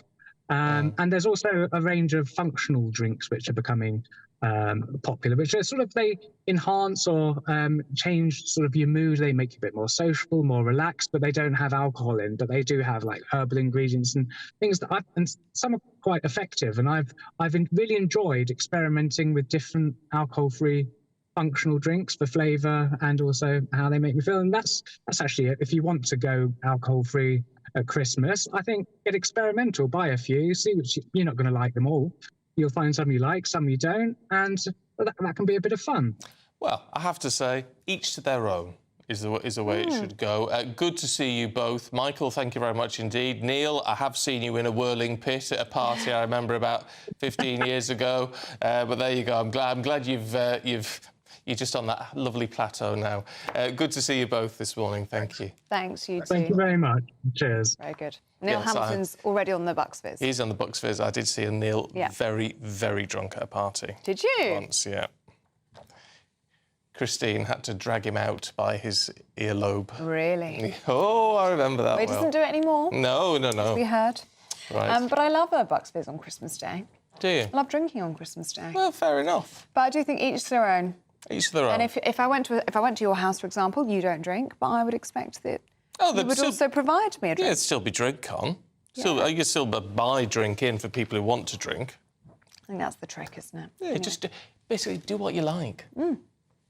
All goes here, doesn't it? Yeah, you don't have to force you shouldn't force anyone to have a drink, and you shouldn't force people not to have a drink. Yes, very well said. Suit your sen, as we say up north. Now, should we talk about the true meaning of Christmas? Yes, we because should. Believe it or not, it's not about Bucks Fizz or having a Baileys after dinner. We are going to be hearing from church ministers across the country. They have a special message for us every single day of this festive season. And here's today's one. The GB News Advent Calendar, Day 19. Christmas points to hope, whether it's the twinkling lights on a tree, which means light in darkness. Perhaps if we're honest, we're hoping for a better year ahead, or just something that helps us make sense of life's twists and turns. In the Bible passage, there's a phrase that speaks of the root of Jesse, a sign among the peoples, a sign that points to hope and the possibility of change for everyone. It's the Bible's way of saying that something bigger than ourselves is at work in the world. Jesus, born at Christmas, was that sign, a symbol of peace, hope, which means the possibility of a fresh start. Sometimes we look for signs in the big moments, the loud events, or the extraordinary. But Christmas reminds us that the most powerful signs can be found in the quiet, humble beginnings, like a baby born in a manger. As we celebrate this season, maybe the real sign we're all waiting for is a reminder that hope can appear when we least expect it, in the places we might not look. So let's keep our eyes open for the signs of hope, peace, and joy in Jesus Christ this Christmas. Wish you a very happy Christmas. Love those. I know. Love They're great, those. aren't they? Just reminds you what he was saying about just taking the time to have that little bit of time out, if you can, away from all the noise of Christmas. Just gonna have 5 minutes somewhere quiet. Sometimes it's all you need. Anyway, I think these Advent messages have been absolutely fantastic. And if you want to watch them back, you can do. If there's any that you've missed, just go to gbnews.com/Advent. Now do stay with us. Still to come, Aidan McGee will be here going through all your sports news. That's next.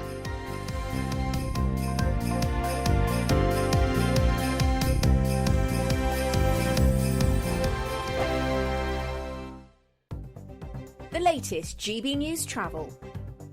Good morning, I'm Russell Holding. The port of Holyhead remains closed for emergency repairs to damage caused by Storm Dara, so sailings remain suspended between Holyhead and Dublin, they reckon, till at least mid-January. In the West Midlands, Church Lane in Handsworth is closed after an accident. Trains are suspended between Broxbourne and Liverpool Street Station in London. That's because of a signalling problem. In Devon, the A399 is closed each way between Ilfracombe and Coombe Beaches because of a fallen tree.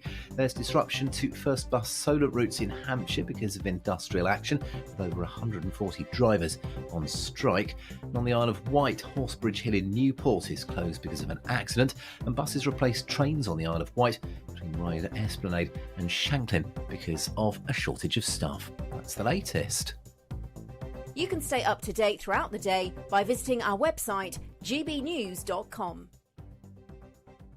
This is GB News, Britain's news channel.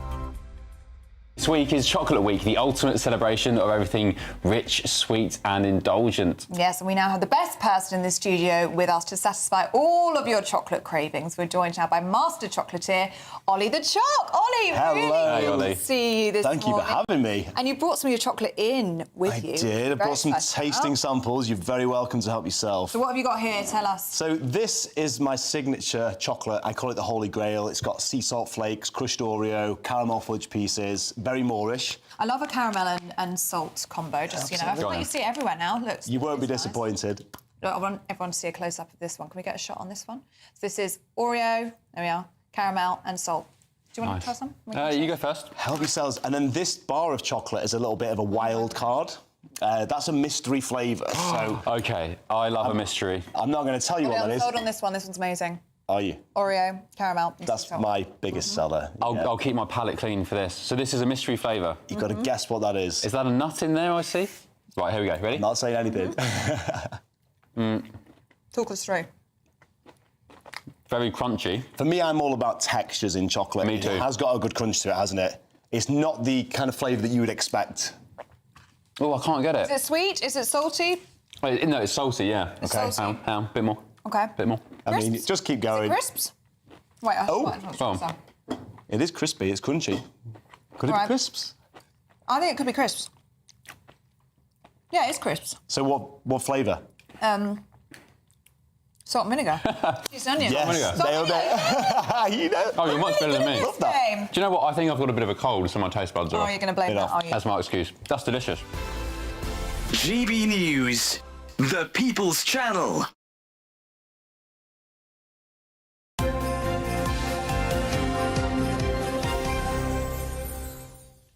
Welcome back to Breakfast. It's sports time. Aidan McGee is here with us. Morning. Morning to you both. Should we start with Marcus Rashford? Yeah, absolutely. Look, he gave this interview, didn't he, a couple of days ago to Henry Winter, saying that it's probably about time that he sought a new challenge away from Manchester United, a club where he came through the youth system. 426 games, 138 goals, 2 FA Cups, 2 EFL Cups, but he's on 300 grand a week and he just hasn't been performing for the last 18 months or so. And I think if you're a new manager going into Manchester United, he's a problem that needs to be challenged, it needs to be dealt with, and too many people haven't dealt with players who are underperforming at Man United over the last 10 years or so. We can go back that far to when Sir Alex Ferguson left.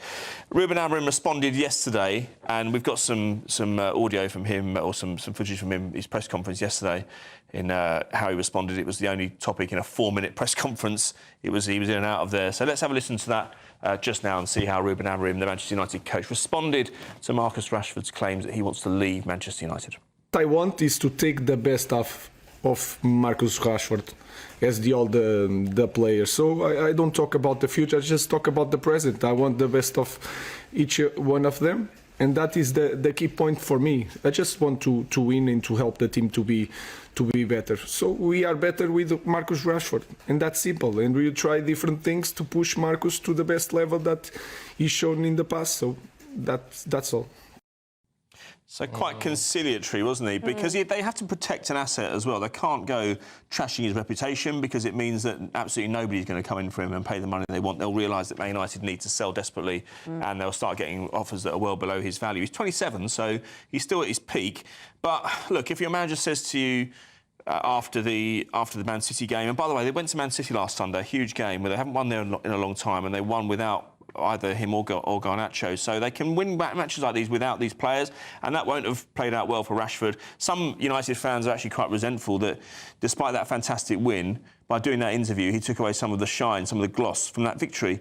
And they should have been celebrating for at least 48 hours, maybe 72 hours afterwards, because that was a fantastic result. But when your manager says, he was asked after the game on Sunday, why did you drop him? He says, the performance in training, the way you eat, the way you push your teammates. When people in your club are losing their jobs, standards must be high. Now, I mean, if someone said that about me in my job, I don't think I'd be very happy, because it just criticises, or it appeals to some of the very basics. You know, if you can't even eat right, if you can't even push your teammates, then goodness me, how on earth are you going to justify £300,000 a year? So I think now that it'll be an exercise in trying to usher him out the door as quickly as possible. You mentioned earlier on, Ellie, didn't you, where might he go? Where would he go, Aidan? Well, look, I mean, I don't think there's any clubs in Spain who can afford him right now. Do they actually want him? There's no evidence of that. I can't see him going to any club in England. Tottenham said yesterday that they're not interested in talking about him, but they stopped short. Ange Postecoglou, this is the coach, of saying that they're not interested in him, but then it's not his department because he doesn't sign the players there, and as is in common with most of the clubs we can think of. I think that what you mentioned earlier on, could he go to Saudi?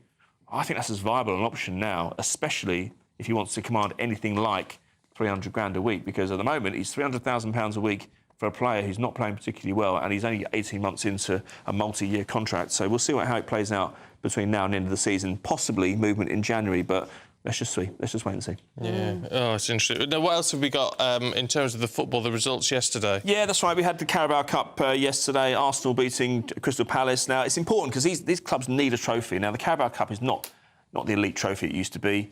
It's one that you kind of, some fans might tongue-in-cheek call it an egg cup. It's not that important, but you know what? If you're struggling for a trophy and you're Newcastle, you haven't won one for decades, or you haven't won one in 4 years or 5 years, like Arsenal, or even Tottenham, the two played tonight, haven't won anything since 2008. You could do with it in your cabinet if you possibly could. So Tottenham play Man United tonight. I don't think Rashford's going to be involved in that game either. Big game for them. But Newcastle through last night, and Liverpool went down to Southampton and won as well. And imagine if Arne Slot, just a few months after taking over from Jurgen Klopp, was able to get that trophy under his belt. It'd be a major fillip for him. Yeah. It would. And just very briefly, should we touch on the dust-up in the desert? Oh, yes. Weekend, to turn one of your phrases. Oh, it's going to be it is. It has multi-use, that one. I've trusted it out a few times.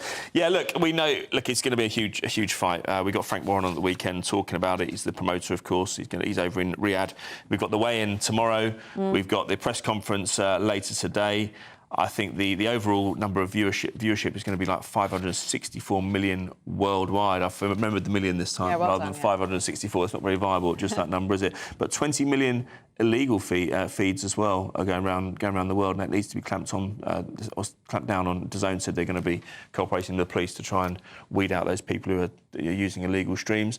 And in terms of how the fight will go, I mean, I'll give you my prediction over the weekend when I've had more time to think about it. Oh, go on, give us one now. No, I said before last fight I thought Tyson would win, but I didn't really believe that.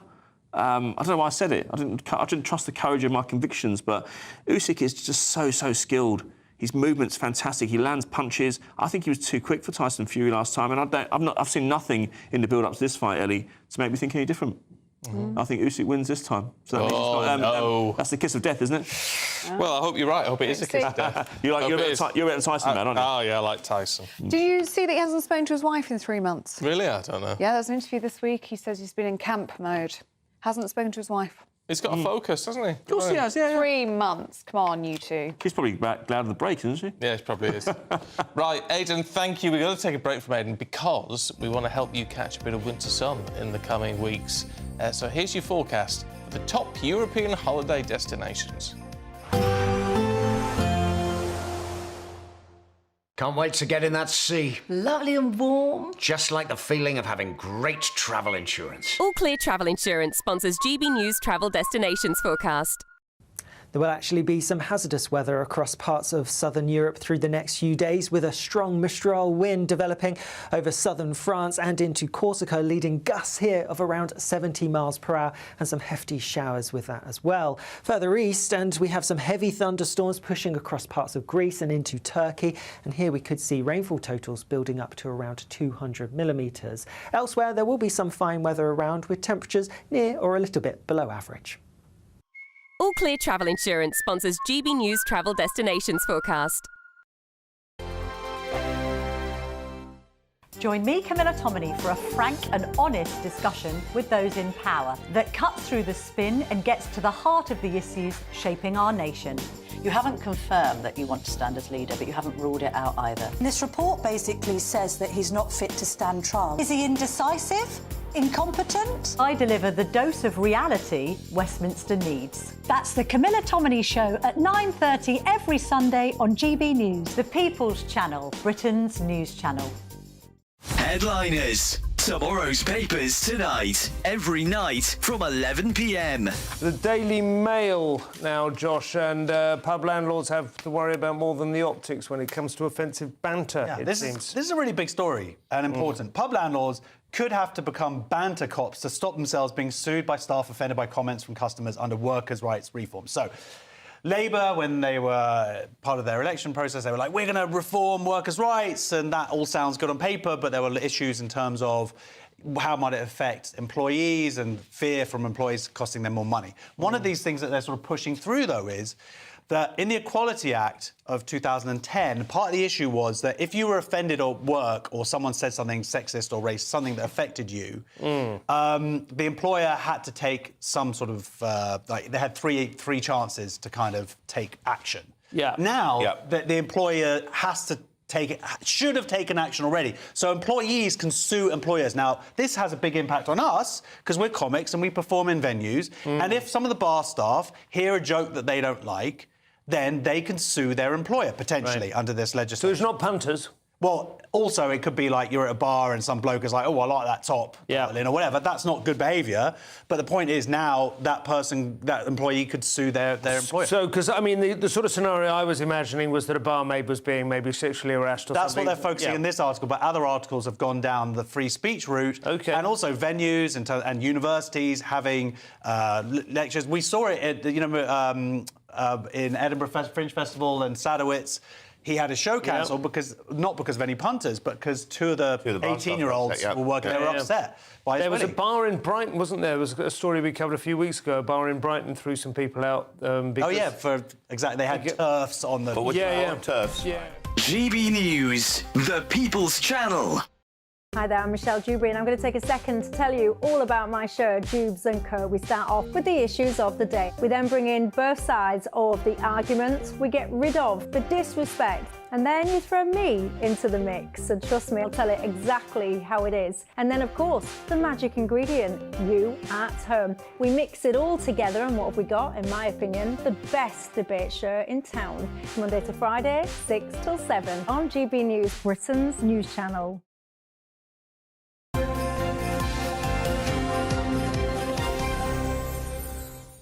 7:48, time for the papers this morning with Charlie Rowley and Susie Stride. Morning, you two. Charlie, in fact, well, both of you, actually. Should we have a look at Ofwat? Thames Water is getting fined, but then able to charge its customers more. But, in fact, water companies across the country have been given the green light to charge us all considerably more. Well, this will be beggars' belief right across households across the UK. At the same time, it's in the Telegraph that water bosses are able to pay themselves huge bonuses this year. And there is, if you talk about nationalisation, if you talk about takeovers, if you talk about the state having a role to step in, I think most people actually would rather prefer the government to step in and intervene when it comes to water companies who have been pumping massive amounts of sewage in our waterways, denigrating communities, right, particularly in our coastal areas, particularly in the south west and the southeast.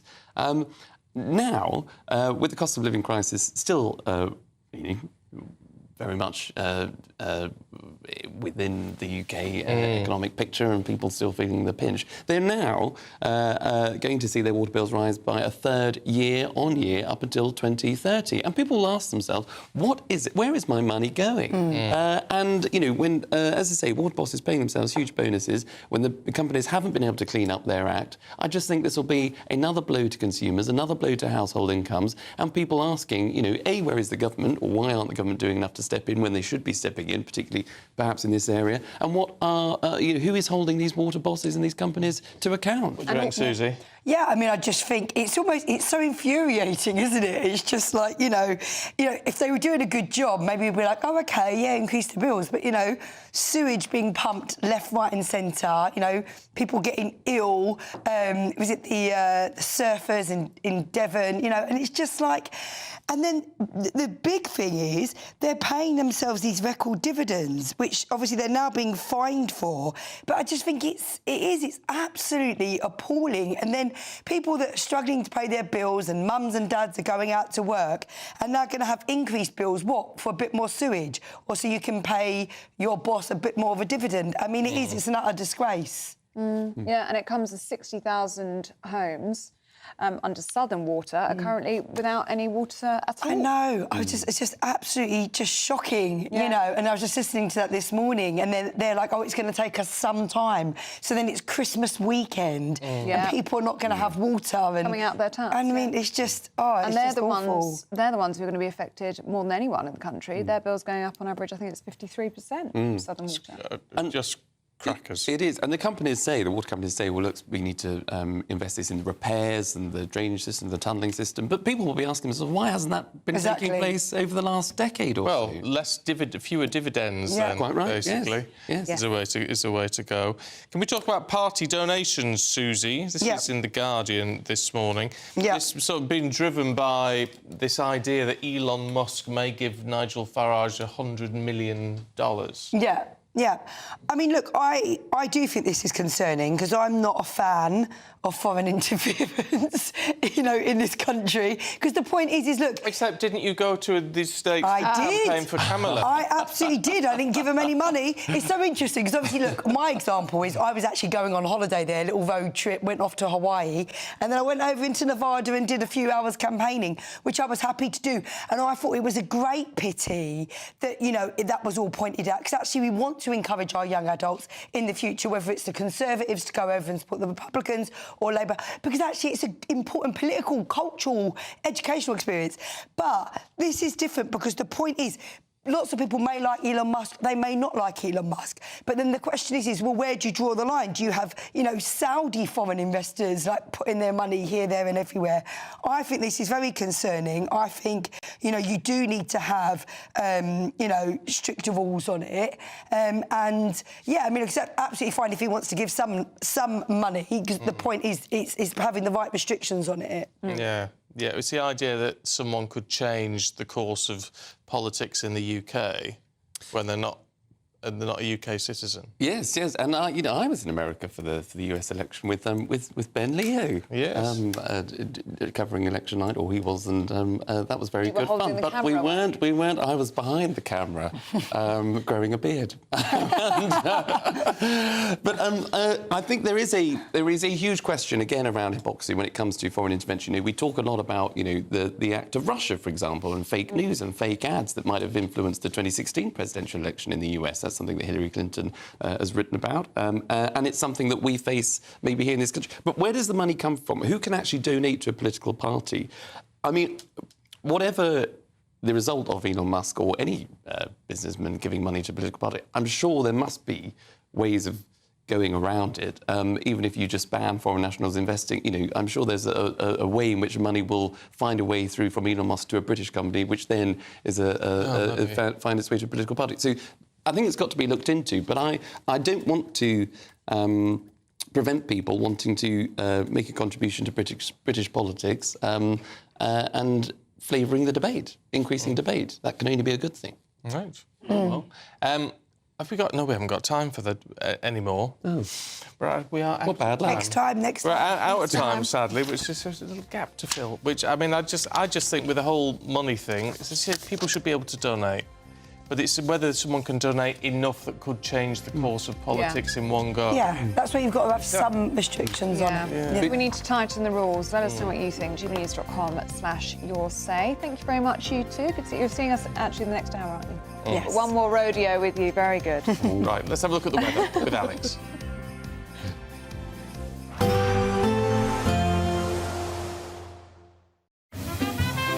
Heavy showers first thing will be followed by a warm, cosy day. Boxed Boilers, sponsors of weather on GB News. Good morning. Here's your latest Met Office weather update for GB News. Plenty of winter sunshine around for many of us today, but there will also be some showers and also a cold, biting wind with temperatures markedly down compared to recent days. But like I said, a good deal of sunshine, especially across the southern parts of Scotland, central and eastern England. Further west, quite a few showers piling down and also showers across parts of northern Scotland. And here they could be falling as a mixture of rain, sleet and snow. Temperatures are on the low side, lower than they have been so far this week, and when you factor in that wind, it really is going to feel pretty raw despite the fact that there will be plenty of sunshine. As we go through this evening, it is going to be pretty chilly. The clear skies mean temperatures are going to quite quickly drop, and we should see many of the showers fizzling out and dying away. So largely dry, lots of clear skies, but as a result we could see some frost developing, particularly in places sheltered from those brisk winds. Still a few showers through the end of the day across parts of Northern Ireland and Scotland, especially towards coastal parts. But even here, I am expecting most of those showers to die out as we go through the beginning part of the night. As we go overnight then, some clear skies, especially across eastern parts, but we are going to see the cloud building in from the west and some outbreaks of rain starting to push their way in, initially across parts of Scotland, but some outbreaks of rain reaching parts of Northern Ireland too. A few showers across some other western parts too, but most places across England and Wales staying dry. After a chilly start to the night, temperatures will actually be picking up with that cloud pushing its way in, so especially towards the northwest, relatively mild first thing tomorrow morning. As we go through the day itself tomorrow, we are going to see a band of rain sweeping its way southeastwards, and so we're going to see some heavy bursts of rain pushing their way into parts of northern England, across Wales and into central and southwestern parts of England as well as we go through the afternoon. Temperatures though will be picking up a little bit compared to today, still blustery for many of us. Bye-bye. Expect a warm front, moving from the kitchen right through to the rest of the house. Boxed Boilers, sponsors of weather on GB News.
Good luck. The latest GB News travel. Good morning, I'm Russell Holding. On the M62 in Greater Manchester, there's a lane closed eastbound after an accident between junctions 18 and 19 from Sinister Island to Haywood, causing delays. The port of Holyhead remains closed for repairs. In Cheshire, the A494 is closed northbound at Shotwick because of an investigation. On the M1 in Leicestershire, there's a lane closed southbound. Someone's broken down between junctions 21 and 20 from Leicester to Lutterworth, causing delays. In the West Midlands, Church Lane in Handsworth is closed for an investigation. On the M4 in Newport, 2 out of 3 lanes are closed eastbound. There's a breakdown between junctions 25A and 25 from Newport to Caerleon, causing queues from junction 28 at Tredegar Park. Trains aren't running between Liverpool Street Station in London, either Broxbourne or Stansted Airport because of a signalling problem. The M4 in Berkshire is blocked westbound by an accident at junction 4B for the M25, causing queues. That's the latest. You can stay up to date throughout the day by visiting our website, gbnews.com. This is Britain's Newsroom, where your voice matters. It's just astonishing. With expert analysis and honest opinion, we don't just keep you informed. We bring you unique perspectives you won't see anywhere else. Can't argue with any of that. When the news happens, it happens here. On Britain's Newsroom, weekdays from 9:30 a.m. Only on GB News. Join me, Nana Akwe, for an informative, interactive news programme with a difference. It's fun. No, he didn't say that, Dave. I'm so surprised. I think there's an element of truth to that. Join me from 3 p.m. every weekend, only on GB News, Britain's news channel. If you want your news to be straight talking... This is a nightmare for the Conservatives again. Down to earth. It's not just Nottingham where this is happening, is it? And most importantly, honest. Hard-working, middle-class taxpayers, they'll get their book thrown at them. Then catch me, Martin Daubney, Monday to Friday, 3 till 6 p.m. on GB News, Britain's news channel.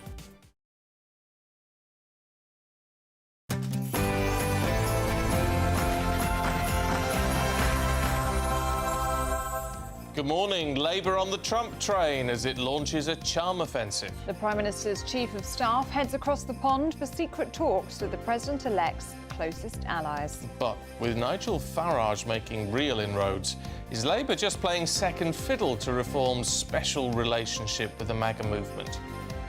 On the same day as Defence Secretary John Healey is in Kyiv, opening the door to sending British troops to Ukraine. Blackpool overtakes Glasgow for the UK's lowest life expectancy. We investigate what's behind that persistent north-south divide. The royal family prepared to host their annual pre-Christmas party at Buckingham Palace today, but the Duke of York is noticeably off the guest list. Now, Gen Z are accused of killing off boozy festivities as they turn their back on alcohol. That's Christopher Biggins. He's not turning his back on alcohol.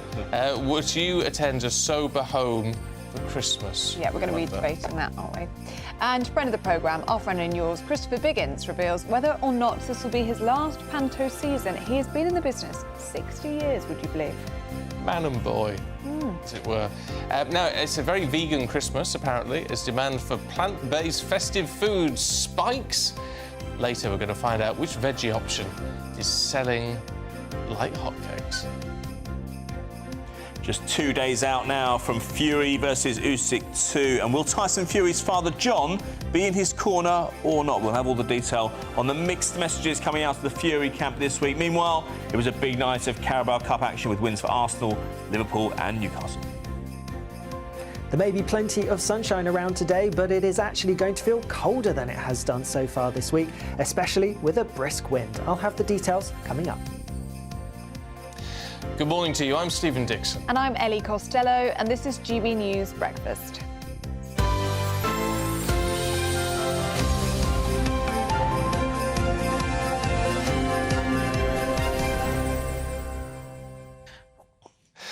Dear me, I'm quite intrigued by the vegan Christmas thing. Because I can imagine people getting irate about it. But it's a bit like the not drinking thing. It's Each like, to their own. just do what you want. Do what you want. I haven't decided whether I'm going to have Bucks Fizz or not. Bugs? Bucks Fizz. I'm still making my mind up. Oh, get out. Very good. It's terrible. Very good. Terrible. Oh, were you practicing that outside? Yeah, I was. And you messed up the delivery. Do you think it'll work? Do you think it'll work? No. Oh, I got a resounding yes. It was very good, actually. That was good, yeah. Terrible. I think I threw in some bugs. It was never the thing. I've never done the whole book, even when I was drinking Bucks Fizz for breakfast on Christmas Day. It's like 1% or something, isn't it? Used to have brandy butter. Not if you make it yourself, Aidan. Oh, yeah. You do your glass of champagne, you do a tiny little drop of orange juice. Stunning. That's the right quantities. Oh, is it? Yeah, the right ratio. Well, I'm doing parents' celeriac soup on Christmas Day with Patrick and Emily. They're going to love it. You may have mentioned that. Did I? What, you're having them round for lunch? No, I'm bringing them in here. No, no one comes to my place. No, I'm bringing it in. Oh, right. I haven't mentioned that one. Oh, yeah. You mentioned it last weekend, but no more than 8 or 9 times. Parents' celeriac soup. It's lovely, I tell you. It just sounds very nice. Yeah, very nice. Yeah, you'd like that, wouldn't you? Right, Chef, remember, you should have taken the MasterChef job. Wow, I mean, listen. Should be a contestant. I couldn't leave you here. You would actually love that, Aidan. Do you You like your little chef hat that you wear. Oh, yeah, my apron, yeah. Yeah, I just feel comfortable in it, you know? Oh, yeah. But literally don't need anything else. Right. Certainly true. Well, there's an image. Yeah. OK. There's an image. I've gone right off my soup.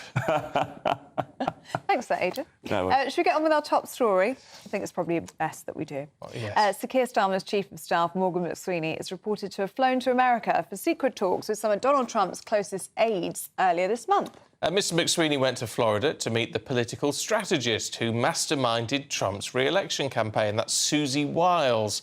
Also met the incoming US National Security Advisor, Mike Waltz. Well, it's after what some might say is a rocky start to the special relationship, with Labour cabinet members criticised for previous comments about the president-elect, including the Foreign Secretary David Lammy, who labelled Trump a tyrant.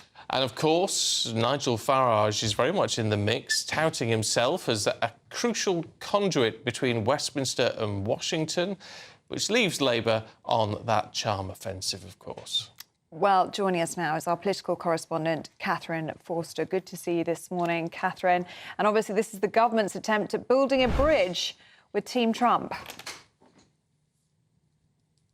Yes, indeed. We saw those incredible pictures, didn't we, yesterday of Nigel Farage with Elon Musk. And yet we now discover that Labour had sent Morgan McSweeney, the PM's Chief of Staff, and Jonathan Powell, the National Security Advisor, over to Mar-a-Lago at the very beginning of December because they realise, of course, that they need to do some serious bridge building with the incoming Trump administration. Now, they were previously, Donald Trump had dinner with the Prime Minister and the Foreign Secretary, David Lammy, a couple of months ago.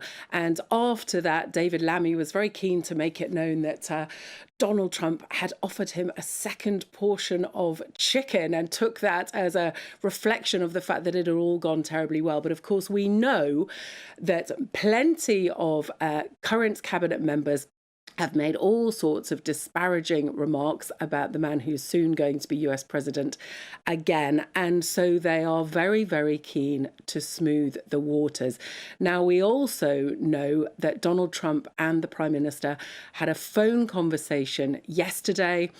We know that it's been talked about, the possibility, and it is just the possibility at the moment, of the Prime Minister going over to the States. Perhaps in February. We will wait and see. And apparently Donald Trump spoke very warmly of meeting the Prince of Wales just a couple of weeks ago at the reopening of Notre Dame Cathedral in Paris. We know that Donald Trump is a huge admirer of our royal family.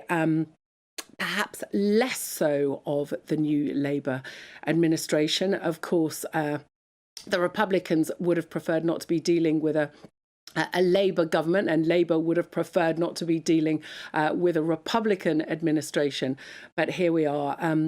Worth saying too, I think, that David Lammy and others are not the only people to have been quite insulting about Donald Trump in the past.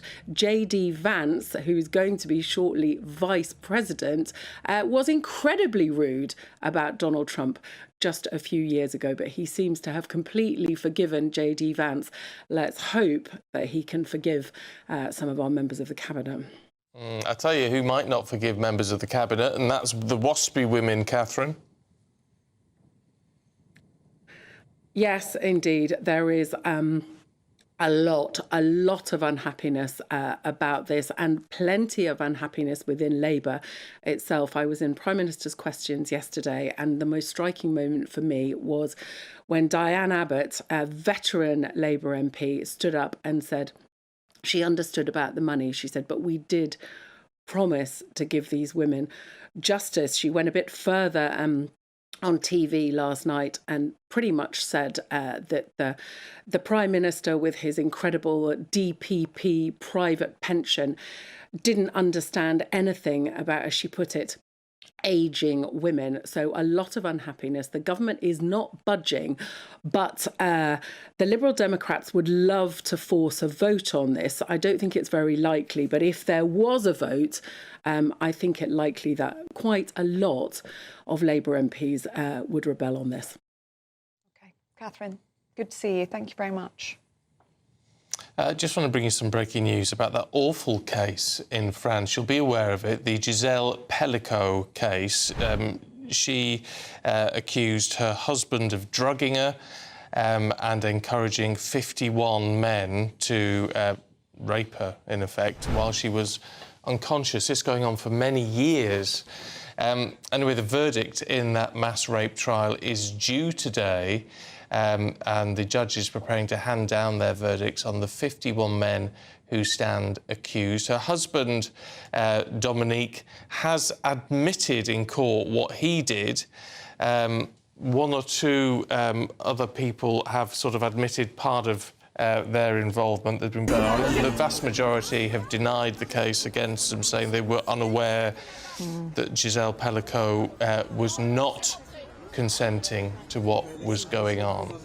Yeah, the majority of the men in this case deny charges of rape. But as you can see, if you're listening on the radio, for the benefit of our radio listeners, it is a packed pavement outside of court this morning, and we've seen large crowds, haven't we, outside the courthouse, whilst Giselle Pelico and her family have been entering the courthouse in Avignon. I mean, it's captured the nation, it's captured the world, this story. Horrified so many. It's been terrifying. It's shocked so many people. Whereas a woman who thought that she was happily married, who thought her husband doted on her, and then it emerges what has happened, and there has been video evidence in all of this because a lot of this was recorded as well. So it's not that people deny they were there or doing what they've been accused of doing. It's the fact they denied that they thought it was all with consent, whereas she now, of course, is saying she was completely unaware of what was going on. She was drugged through all of this. It's devastated her. She's gone, obviously, removed the anonymity of the case. Normally, a case like this, you wouldn't know who the victims were. But she removed that because she said she wanted to make a statement. She wanted the world to know what had happened to her. She's been such a brave and courageous woman throughout all of this.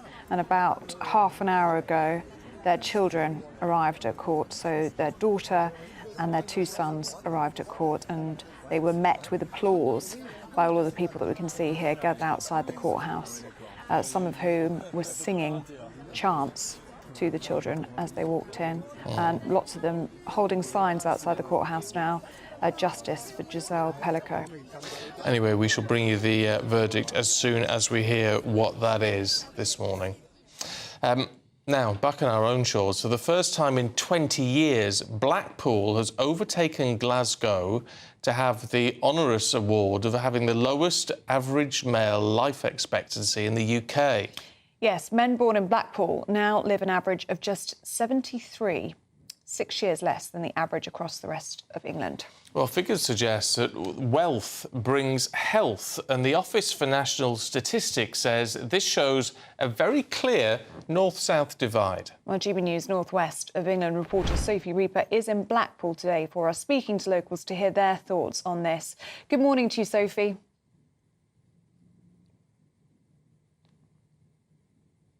In a very windy Blackpool this morning, but I know you're from this neck of the woods, Stephen, and I think realistically we perhaps should have expected that this would have been the weather. But you can see behind me the iconic Blackpool Tower, and I think both you, I and our viewers at home, when you think of Blackpool, you perhaps would think of the Blackpool Tower, of the promenade, of the illuminations, perhaps of the Big Dipper down at Pleasure Beach. But I think in recent years you'd also be forgiven when you think of Blackpool for thinking of the things like poverty and deprivation, because as you rightly say, last week Blackpool overtook Glasgow as the place in the UK with the lowest life expectancy for men. So 73 years they'll live, men on average here in Blackpool, and as you say, that is 6 years lower than the national average. But perhaps more shocking than that, that figure here in Blackpool is down 18 months on what it was back in 2019. So in 2019 it was 18 months longer that men here in Blackpool would be expected to live for. I think that is a huge amount for a decline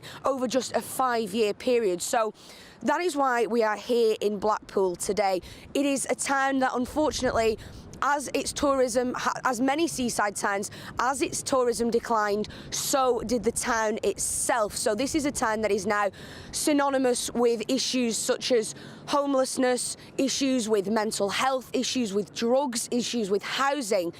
But when we were here yesterday setting up for today, we were speaking to a lot of local residents. Now, not only are a lot of the people here in Blackpool just good old-fashioned northerners who will have a chat with you, who will offer you a cuppa, one other thing that they've got in common is that they're really rather proud of this seaside town that they call home. They don't want to be known for deprivation. They don't want to be known for poverty. What they want to be known for is the seaside town that once was a thriving hub. So that is what we're going to be doing today. If you've been following along with our GB News specials, we're going to be going to see some of those residents in their homes, finding out exactly what they want the government and other bodies to do to really give them the support they need to make Blackpool perhaps the town that it once was. So I think today it's going to be a wet one, it's going to be a windy one, but we're also hoping it's going to be a bit of an eye-opening one as well. It is a place that needs a lot of investment, isn't it, Sophie? But it could bring so much change if it does. In the meantime, get yourself off to the arcade and get yourself a bag of chips. Will do. Nice cup of chips. I mean, I love Blackpool. I know you do. You're there a lot, aren't you? I'm there. I'm in Blackpool a lot. I've got family in Blackpool. I'll be heading up there at the weekend, actually. Really? And it's and it's a great place, but it is in desperate need of investment. Yeah. It is really getting run down. Yeah. And it needs assistance. It needs better housing. It needs more businesses there, and just investment and money, and I mean that's a whole levelling up thing. Well, places like Blackpool. I was about to say, levelling up didn't happen, did it? No. Blackpool. And it needs it. And as Sophie says, it's a good place with good people. But they need a hand at the moment. Just need some backing. Yeah. Well, if you're in Blackpool, do get in touch with us this morning. Let us know what you think. gbnews.com/you'll say. Right. Should we have a look at the weather? Because it's windy up in the Clearly northwest, as windy we in saw. Blackpool. Yeah. Yeah. But what else is going on? Here's Alex Burkill.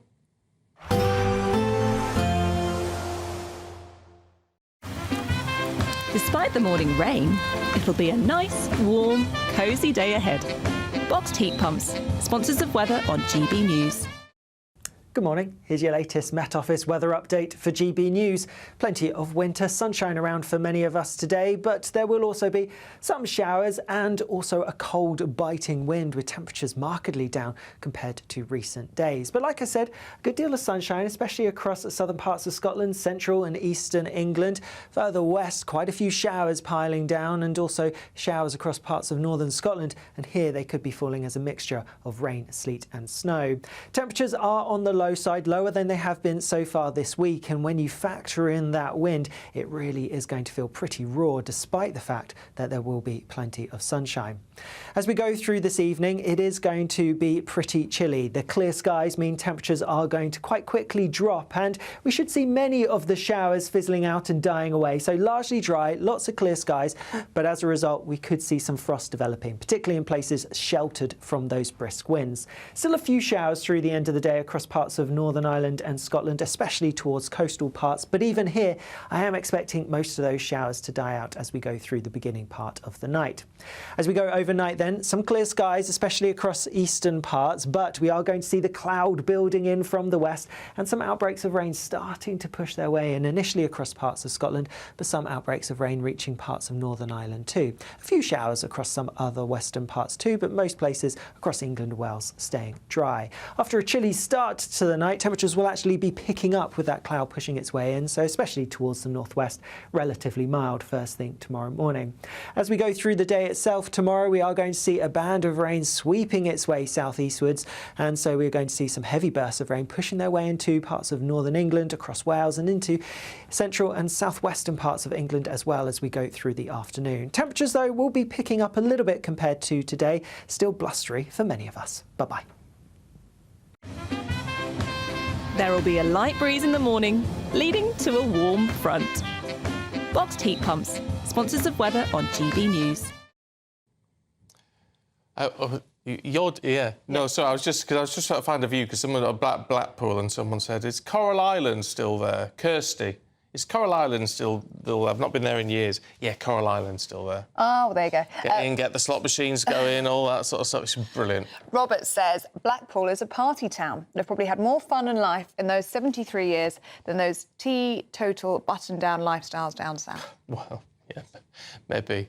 It's a party town that needs a bit of a makeover, though. A bit of help. Need a bit of help, need a bit of backing. Yeah, a bit more money. Investment. Maybe they need £50,000 in the Great British Giveaway. That's what we're giving away. It's the biggest one yet, would you believe? Here's how you could be in it to win it. Imagine getting the call to tell you that you've won £50,000 in tax-free cash, our biggest cash prize of the year. Oh.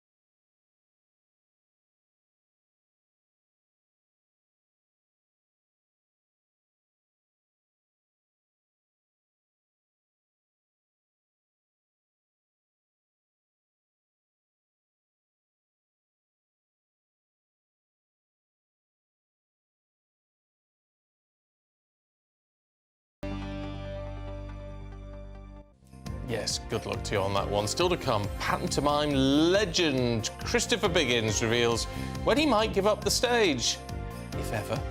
That's next.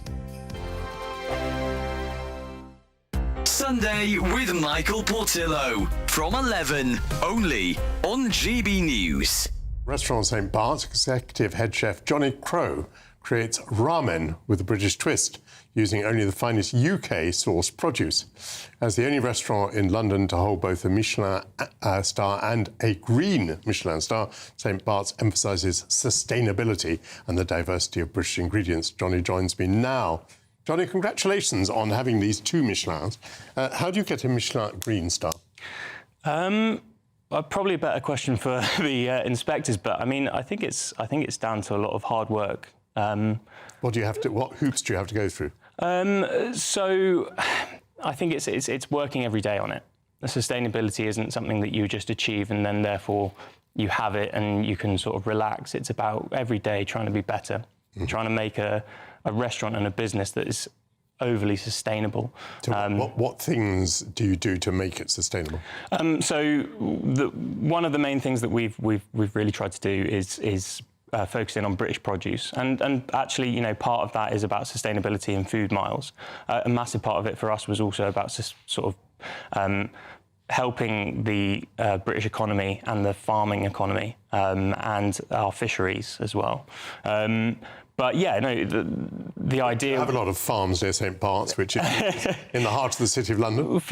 Well, funnily enough, there's an amazing collective called Shrub Provisions, who we use a hell of a lot, who work with farmers all around East Sussex. So it makes a difference from flying it in from Kenya or somewhere else like that. But no, like a big part of it was, one, using British produce to cut down on food miles, but also helping sustain our farming industry. GB News, the People's Channel. Good Afternoon Britain isn't just about us. The wonderful thing about this programme is it's about everyone watching. It's an interactive programme. Well, there absolutely is something to see here, and we're going to be talking about it more. Whether it's breaking royal news, Will, please bring us up to date. Or indeed a particularly punchy speech in the House of Commons. Very, very curious. We bring it to you live, and then we bring you live reaction as well. That's Good Afternoon Britain, weekdays from midday. Only on GB News, the People's Channel, Britain's news channel. Join me, Camilla Tominey, for a frank and honest discussion with those in power that cuts through the spin and gets to the heart of the issues shaping our nation. You haven't confirmed that you want to stand as leader, but you haven't ruled it out either. This report basically says that he's not fit to stand trial. Is he indecisive? Incompetent? I deliver the dose of reality Westminster needs. That's the Camilla Tominey Show at 9:30 every Sunday on GB News, the People's Channel, Britain's news channel.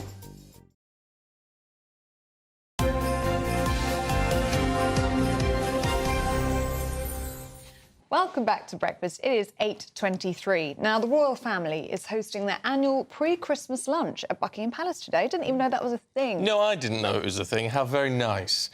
50 relatives are expected to attend. But the Queen's running about with that turkey now, trying to get it all prepped. Oh, yes. Busy, she's been a very busy lady. But the rumour is Prince Andrew isn't one of them. Yes, it's days after revelations that the Duke of York's alleged friendship with a suspected Chinese spy was reported in the papers and in court as well.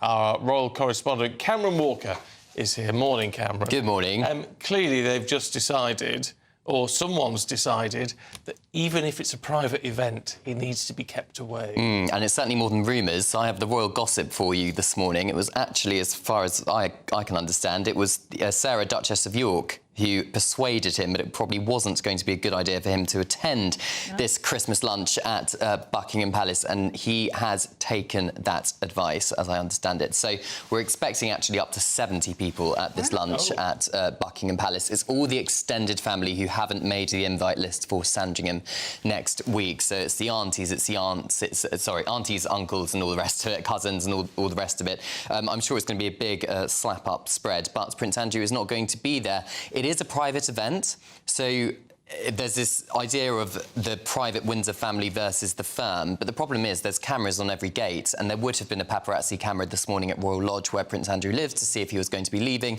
and see if they can match up the number plate between who leaves Royal Lodge and who arrives at Buckingham Palace. But that, of course, is not happening. Prince Andrew is staying well out of the way because Buckingham Palace, of course, the headquarters of the monarchy, the imagery of him coming into the firm when all of this scandal is happening to do with the alleged Chinese spy just wouldn't have been a good look for the monarchy. Yeah, and how do you think Prince Andrew's feeling about all of that? Probably a bit deflated. I mean, I can't speak entirely for Prince Andrew, obviously, but I think it's just yet another setback for him, isn't it? He's already lost his royal titles and patronages when he did that disastrous Newsnight interview in 2019. He'd been mainly out of the spotlight, but then he got a glimmer of hope earlier this year where he effectively led the royal family down to St George's Chapel in Windsor for the memorial service for King Constantine of Greece when the King and Queen were out of action and the Prince and Princess of Wales were, so that wasn't a great look either. So he got his moment in front of the cameras, leading the firm, leading the Windsor family. But of course now he's been put right back away from the spotlight because of all of this. Maybe he's happy just playing golf, riding horses and spending time with his grandchildren, but we all know what Prince Andrew's like. Yeah, I mean, the problem here is that he just seems to be attracting bad news like a magnet. Really. I mean, whether this spy thing is his fault or not, whether this is culpable or not, it's just such a bad look. It's a bad look and probably poor judgment on Prince Andrew's part. I suspect when this was going on, perhaps he was taken advantage of. This was all kicked off post-Newsnight interview where, as the aide said in the letter that was read out in open court, he is quite vulnerable at the moment to perhaps could be taken advantage of. I suspect if Prince Andrew was having dealings with this alleged Chinese spy, he wouldn't have done it in malice. The guy in question, Yang Tengbo, was actually head of the Chinese arm of Prince Andrew's former pitch at the Palace, which was a Dragon's Den-style competition to try and bring up young business leaders in the UK and give them a helping hand. So, you know, before all of this scandal broke, he was very much within Buckingham Palace a few times, this alleged Chinese spy. Yeah. Dear me, it's just a mess. Pitch at the Palace, I remember that. That was all part of the drama stuff, was focused on some of that, didn't it, when it was the Newsnight interview. Can I ask you something totally different? Yeah. Actually about Harry and Meghan. So we saw their Christmas card out this week, didn't we? Yeah, we did. And their official one. Yeah. And we saw a glimmer of the children there. In this big Christmas lunch, 70 people today, and also the intimate one on Christmas Day. Do we know if Harry and Meghan would have received an invite for that? I don't believe they have received an invite for that. Because it's private events, we tend to not be told if they have or if they haven't. I suspect if they were coming across to the United Kingdom, we would have heard about this already.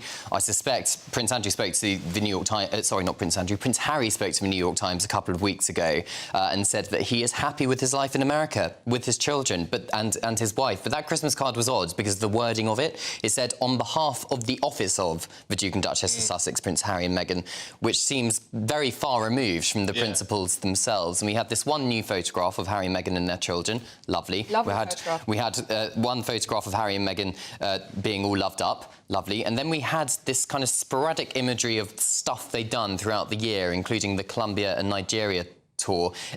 It appears that there wasn't much personality in there. It seems like somebody else did it on their behalf. Yes, yeah, very What's possibly. interesting. OK, Cameron, look forward to seeing your fabulous Christmas cards this year, because of all the places you've been following the Royals, there should be quite something. Oh, you've had a great year, yes. Oh, it's been busy. Yeah. All right, Cameron, There'll thanks be very more much to come indeed. in 2025. Sure. Do you stick with us? Still to come, Ada McGee will be here with all of your sports news. That's next. The latest GB News travel. On the M2 heading out of Belfast, there's a lane closed after an accident at Junction 1 for the M3 causing queues. The Port of Holyhead remains closed for emergency repairs. On Merseyside, the A562 is partly blocked where a lorry is overturned near the A561, causing delays towards and away from Widnes. In the West Midlands, Church Lane at Handsworth in Birmingham is closed for an investigation. On the M4 in Newport, 2 out of 3 lanes are closed eastbound. Someone's broken down between junctions 25A and 25 from Newport to Kaya Leon, taking over an hour in queues from junction 29 for the A48M. Train services are suspended between Broxbourne and Liverpool Street Station in London because of a signalling problem. On the M3 in Hampshire, there's a lane closed northbound just before junction 10 at Winchester after an accident with queues from junction 12 at Eastleigh. And there's disruption to first bus Solent routes in Hampshire this morning because of industrial action, with over 140 drivers on strike. You can stay up to date throughout the day by visiting our website, gbnews.com.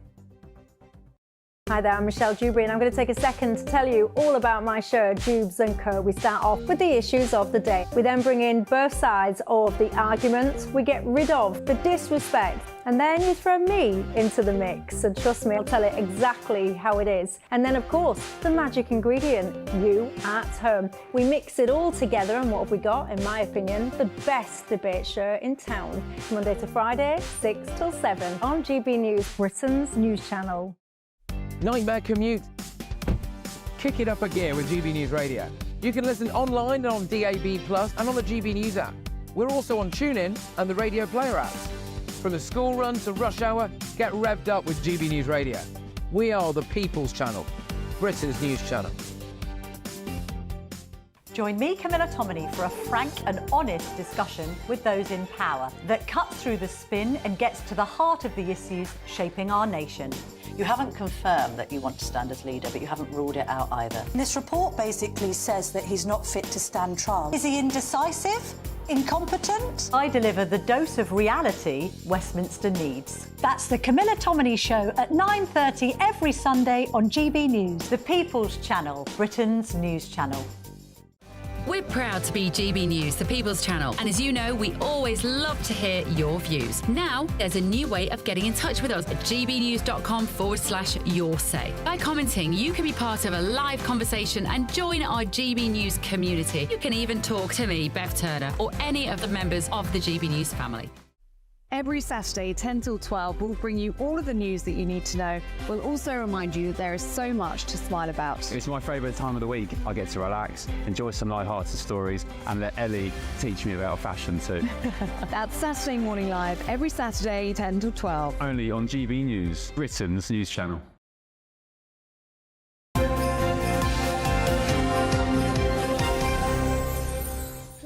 It's 8:32, time for the sport with Aidan. Should we talk boxing? Yes. The Fury Usyk match, round two. Round two, yeah, exactly. A huge fight this weekend. A global audience of 564 million people. Ellie, 20 million naughty people.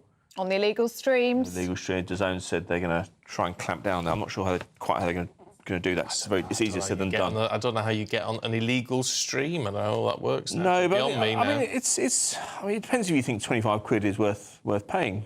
You know, for a fight, I would suggest that it is. I mean, I thought it was a brilliant fight for time. £20, is it? £25, I think it's. That is a lot of money. 27 euros if you're in Ireland. That's a take. I'd rather have the food, to be honest.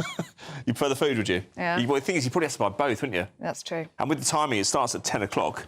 That's late to eat, isn't it? It's going to be good though, and all. It'll be brilliant. It'll be fantastic. I mean, it's a clash of styles, and they say styles make fights. Usyk, I've never really seen anyone quite as skilled as him in a boxing ring. I think he's the talent of his generation. He's not even a natural heavyweight, and he's stepping up to face someone who's probably 2 or 3 stone heavier. And we'll find out tomorrow when we do when the weigh-in happens. But there's been some intrigue this week, Stephen, about whether John Fury, the father of Tyson Fury, is going to be in his son's corner. He's been there all the way through the development of his son as a fighter, as one of the elite fighters in the world. And it's hard because that relationship can work really well in certain sports. We saw it with Tony Nadal, who was the uncle of, or is the uncle of Rafa Nadal, a huge influence over the Spanish tennis player's career. And it's the same with John Fury. Now, the only issue is that in recent fights, particularly against Usyk in the first fight, he was in the corner, as he always is, alongside Sugar Hill Stewart, the coach, and another coach, Andy Lee, and the cuts man. And there were mixed messages going towards Tyson Fury. And although this sounds like a good, jolly knockabout story, is your dad going to be in your corner? It's actually more serious than that, because a lot of people felt that he lost the fight because of the mixed messages he's getting. He's at a crucial point in the fight. I would say about halfway through it, I would have put Tyson Fury ahead. And that's when it started going wrong for him. John Fury was giving messages. And I wonder if you're a parent, maybe other people can let me know on this, I'm not a parent myself, but do you get too emotional when you're giving your advice in the ring? Your son's out there, he's fighting at the biggest fight of his career, and sometimes your advice can go a little bit off-piece. Maybe you're not sticking to the script. But either way, Frank Warren said a couple of weeks ago that he thinks John Fury will be there. Tyson Fury was asked about it this week, and he said, I'm not sure, I don't really control that kind of thing, which seems to be a really strange thing to say. Sugar Hill Stewart said, we're not sure, we'll see what happens. It looks, he's not been seen in Riyadh this week either, He's a big personality. And you'd know if he's there, let's be honest. Well, you would. I mean, also, the other adjunct to this is that he was alleged to have headbutted a member of Usyk's team. So I wonder if they've reached a point where John Fury is more of a hindrance than a help, when this is going to be high stakes here. We're talking about the purse is £118 million. Fury's walking away with 70 of that as well. So huge fight, a dust up in the desert, as you quite rightly called it, Ellie. And personally, I can't wait. I'm going to stay up. I might be a bit bleary-eyed on Sunday morning. What time will it be on Saturday? 10 o'clock. The show starts at 4. There's a big undercard, of course. But at 10 o'clock, we see the ring walk. But it's subject to change. I mean, I've known ring walks to be scheduled for 10 o'clock and they don't happen until 11:30. Yeah. So we'll just have to wait. So you'll have to bear with me on Sunday morning. You might supply me with coffee just to keep me awake. But I'll be there with the coverage. Don't worry about that. It'll be a cracker. It will. What's going on with Man United? Well, look, I mean, they're in action tonight at Tottenham in the Carabao Cup. I mean, look, they win that. They're into the semi-finals, and suddenly Ruben Amorim is looking at, staring down the barrel at a trophy, hopefully. But there are issues in the background with, well, not in the background, actually. That's exactly what's not happening right now, because Marcus Rashford gave an interview with Henry Winter just a couple of days ago saying that he sees his future away from Old Trafford. He sees a different challenge ahead of him. And this is a player who... Had he told his manager? No, he hadn't. I mean, that's... look, I think Marcus Rashford in the last 18 months or so has been, even before that period where he had that 30-goal season, he played well in the World Cup for England, he was struggling a little bit. He looked a little bit out of sorts. Just me, from the outside looking in, covering football, knowing the game as I do, he does look like a player who needs a move, if I'm honest with you, and I think he could be successful elsewhere. And I wonder if one of the worst things to happen to him was winning this OBE or getting this OBE and transcending his sport almost, because he almost has to be treated differently by Manchester United. Equally, they can't be too critical of him. They can't call him out too often, because otherwise then you create a dwindling asset. And they know that at the age of 27, they want to be getting some money for him, getting money in the door. United's a business like anything else. But he looks like a player whose best days are behind him, and I think that's a crying shame for a player who's 27 and at his peak. But Amorim says, look, if he wants to stay, he wants to buckle down, and he wants to do what I want him to do and what we need him to do, then he's got a future at Manchester United. The underlying feeling is that if he doesn't do those things, quite rightly in the eyes of Manchester United fans, I would suspect, then he doesn't have a future at Old Trafford, and you cannot carry passengers when you're trying to turn around a ship that size, Stephen. No, it's a difficult one. It is. It's a difficult one. Have we got time? We have got time. Should we look at the Premier League? Well, it's Premier League clubs, but it was in the Carabao Cup last night. So apologies for that error I put on that. No, it's my fault because I put the Premier League on there. But it is Premier League clubs. Arsenal winning last night 3-2 against Crystal Palace. Newcastle beating Brentford by 3-1. Liverpool winning down at Southampton. That were the other three quarter-finals. We have the final one tonight. Tottenham Hotspur against Manchester United at Tottenham Hotspur Stadium. Ange Postecoglou, I don't know what you think about this. He said that his job and the job of the average Premier League manager is even harder than the Prime Minister, because you face a general election every time you go out on the pitch. And with his side, given how inconsistent they are, you never know if you're going to get a landslide or you're going to get robbed. Right. He earns the money of a Prime Minister every time he steps on a pitch. Probably more. Probably more. Actually. Yeah. He just feels a bit sensitive at the moment, I think. I think you're right. Have you been following a little bit? Because you're a bit of a Spurs girl, aren't you? Well, not quite. But the fans aren't happy with him. You told me you like to go in this hospitality, don't you? I do. I don't blame you. I like the wine that they said. Yeah, I'm a bit like that. You said Newcastle had a good match against Brentford. Yeah. I mean, what's going on with Sandro Tonali? Because is he really finding his form now? Yeah, he is, because he scored 2 goals. He was out for a year. He was banned over a betting scandal. And, you know, I'll be honest with you, Stephen, even though he's playing really well and he was banned last year, normally when that happens, that's the end of the player. And there were even suggestions that should Newcastle have done more diligence on him before they signed him, because they think, well, surely they knew that someone must have told them about this impending charge. And as I say, he spent a long time out of the game, but he's come back as if he's never been away. And Newcastle, one club that really need a trophy. It's been decades upon decades since they won something. It's consistently been used as a stick to beat them with by their rivals. And if they could just win that key bit of silverware that they've been lacking for so many years, and Tonali is part of it, then that would justify the transfer. But you're absolutely right. He's bang on in form, and let's hope he keeps it up. Yeah. Let's hope so. Good on him. Good on him. Right, Aidan, thank you very much indeed. Thank you. Now, if you're in the mood for some winter sun, and I know I am, here is the forecast for some of the top European holiday destinations. Can't wait to get in that sea. Lovely and warm. Just like the feeling of having great travel insurance. All Clear Travel Insurance sponsors GB News Travel Destinations Forecast. There will actually be some hazardous weather across parts of southern Europe through the next few days, with a strong Mistral wind developing over southern France and into Corsica, leading gusts here of around 70 miles per hour and some hefty showers with that as well. Further east, and we have some heavy thunderstorms pushing across parts of Greece and into Turkey, and here we could see rainfall totals building up to around 200 millimetres. Elsewhere, there will be some fine weather around, with temperatures near or a little bit below average. All Clear Travel Insurance sponsors GB News Travel Destinations Forecast. Right, we've got the papers heading away in just a minute with Susie Stride and Charlie Rowley. That's Who next. now has a beard. Good Afternoon Britain isn't just about us. The wonderful thing about this programme is it's about everyone watching. It's an interactive programme. Well, there absolutely is something to see here, and we're going to be talking about it more. Whether it's breaking royal news, Will, please bring us up to date, or indeed a particularly punchy speech in the House of Commons. Very, very curious. We bring it to you live, and then we bring you live reaction as well. That's Good Afternoon Britain, weekdays from midday. Only on GB News, the People's Channel, Britain's news channel. Martin Daubney, weekdays from 3 p.m. A Jaguar has ditched its growling big cat logo as part of what can only be described as a woke rebrand.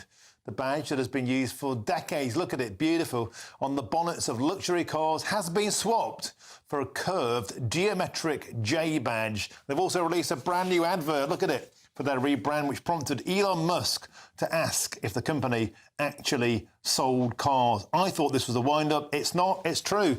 Joining me now to discuss this is the motor and journalist Amanda Stratton. Amanda, what on earth is going on at Jaguar? The car of James Bond, Batman, Arthur Daley has gone off the scale woke. Please make me make sense of it. The E-Type is an absolutely iconic car, and it's important that people remember that, in fact, in its heyday, Jaguar was an incredibly prestigious brand, more so really than other British brands like Aston Martin, for example. But, you know, people in the industry are left sort of scratching their heads because you need to do something bold, you need to do something that catches people's attention, but you also need to stay true to who you are and what you are, and I'm not sure that this is it.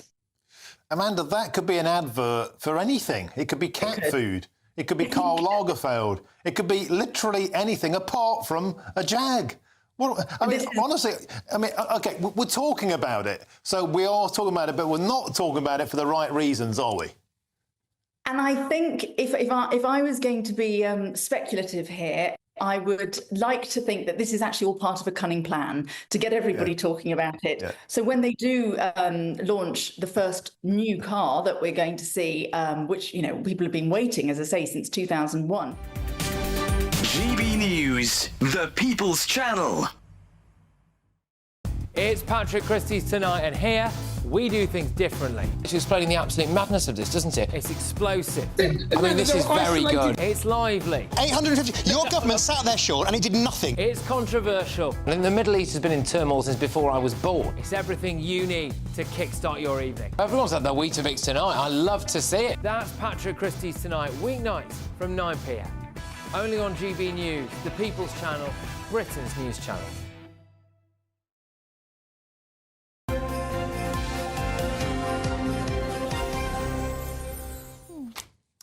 8:44, good morning. Let's have a look at the papers. Charlie Rowley and Susie Strider here. Good morning, you two. Morning. Charlie, should we have a look at the Express? We're drinking too much. Yes, and afraid so. And deaths caused by just drinking on its own, up by 42%, I think, since 2019 it is, and that related to about 8,400 plus deaths last year. So lots of concern around that. You know, West Streeting, I think, is looking into it. There is obviously a scheme or a different system in Scotland where they have minimum price alcohol per unit. Apparently it has, and so there's calls, obviously, for that to be brought south of the border. But, you know... the problem with that is it penalises people who can drink sensibly against those who... But, I mean, I do know someone who died from drinking, and it's only recently, and about 18 months ago. It's terrible. It's a terrible, terrible curse. It is, and it's. I mean, these figures that we're just talking about are just drinking on its own. This isn't even considering the onset of other medical problems, heart disease and stroke and liver damage, obviously, just through drinking. But it is sad. But you're right. It's getting that balance between, you know, those that can have a drink responsibly and enjoy a drink responsibly, particularly as we're coming up to the festive period. Lots of people will be indulging in Christmas parties and all the rest of it, versus, you know, how do you advertise and how do you prevent people falling into a slippery slope of alcoholism, and which obviously leads to the tragic circumstances that you've just said, Stephen. Yeah. Yeah, I mean, I just think... I think it's interesting, isn't it? Because, like, you know, in our lifetimes, we've seen a massive turnaround with smoking. You know, when I was a kid, you'd go to the staff... You know, the staff room door in the school and a puff of smoke would come out and it'd be normal, you know, and it's hard to believe where we are now. And the fact is, look, if someone wants to have a smoke, they've got every right to have a smoke. If someone wants to have a drink, they've got every right to have a drink, but it's this thing of people are dying from it. People are, and as you say, these numbers don't represent those, where it's actually, there's massive other health implications. And I think there is something to be done here around, even when I was at university, I remember one of our first talks from the senior dean was about, you know, basically encouraging everyone to go and get drunk, you know, and actually it's not always good for people's mental health. And I think there is a balancing act to be done where people got a right to have a drink and there's nothing wrong with it in moderation. But actually, I think having a good public health campaign on this would be positive, even in sixth forms and universities, and maybe looking at what age groups are these deaths happening. And I think there are some really simple things we can do that don't need to cost a lot of money, that also would also probably save taxpayers' money, the NHS and all these other things, as well as lives, you know. But without legislating and sort of being too big brother on it. Yeah, absolutely. You know, I think there's lots of things we haven't tried yet that need to happen around this. So should we look at this quite alarming story in the Daily Mail, and it's in the Daily Mirror as well. This is children on a conveyor belt to terrorism.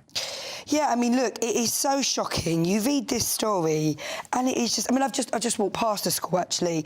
Kids in playgrounds watching, you know, YouTube clips of people being beheaded. I mean, like, there is nothing that is okay about this. I mean, this is going back, this is this journalist that interviewed someone in prison, you know, but ultimately, you know, the big thing here is, you know, that social media is not regulated. That is a problem. It means that children as young as 10 can watch horrific things, you know, and, you know, we wouldn't want our children watching this stuff. And I think there is something around saying, actually, you know, you don't want to impinge on people's, you know, rights and all that kind of thing. But at the same time, you know, there was, you know, a massive terror attack back in Manchester, whatever year, was that 2017, 2018? You know, and ultimately, what they're saying is they're doing these goal line saves because they can't intervene earlier. And I just think, you know, something needs to be done. Yeah, I mean, it's frankly terrifying.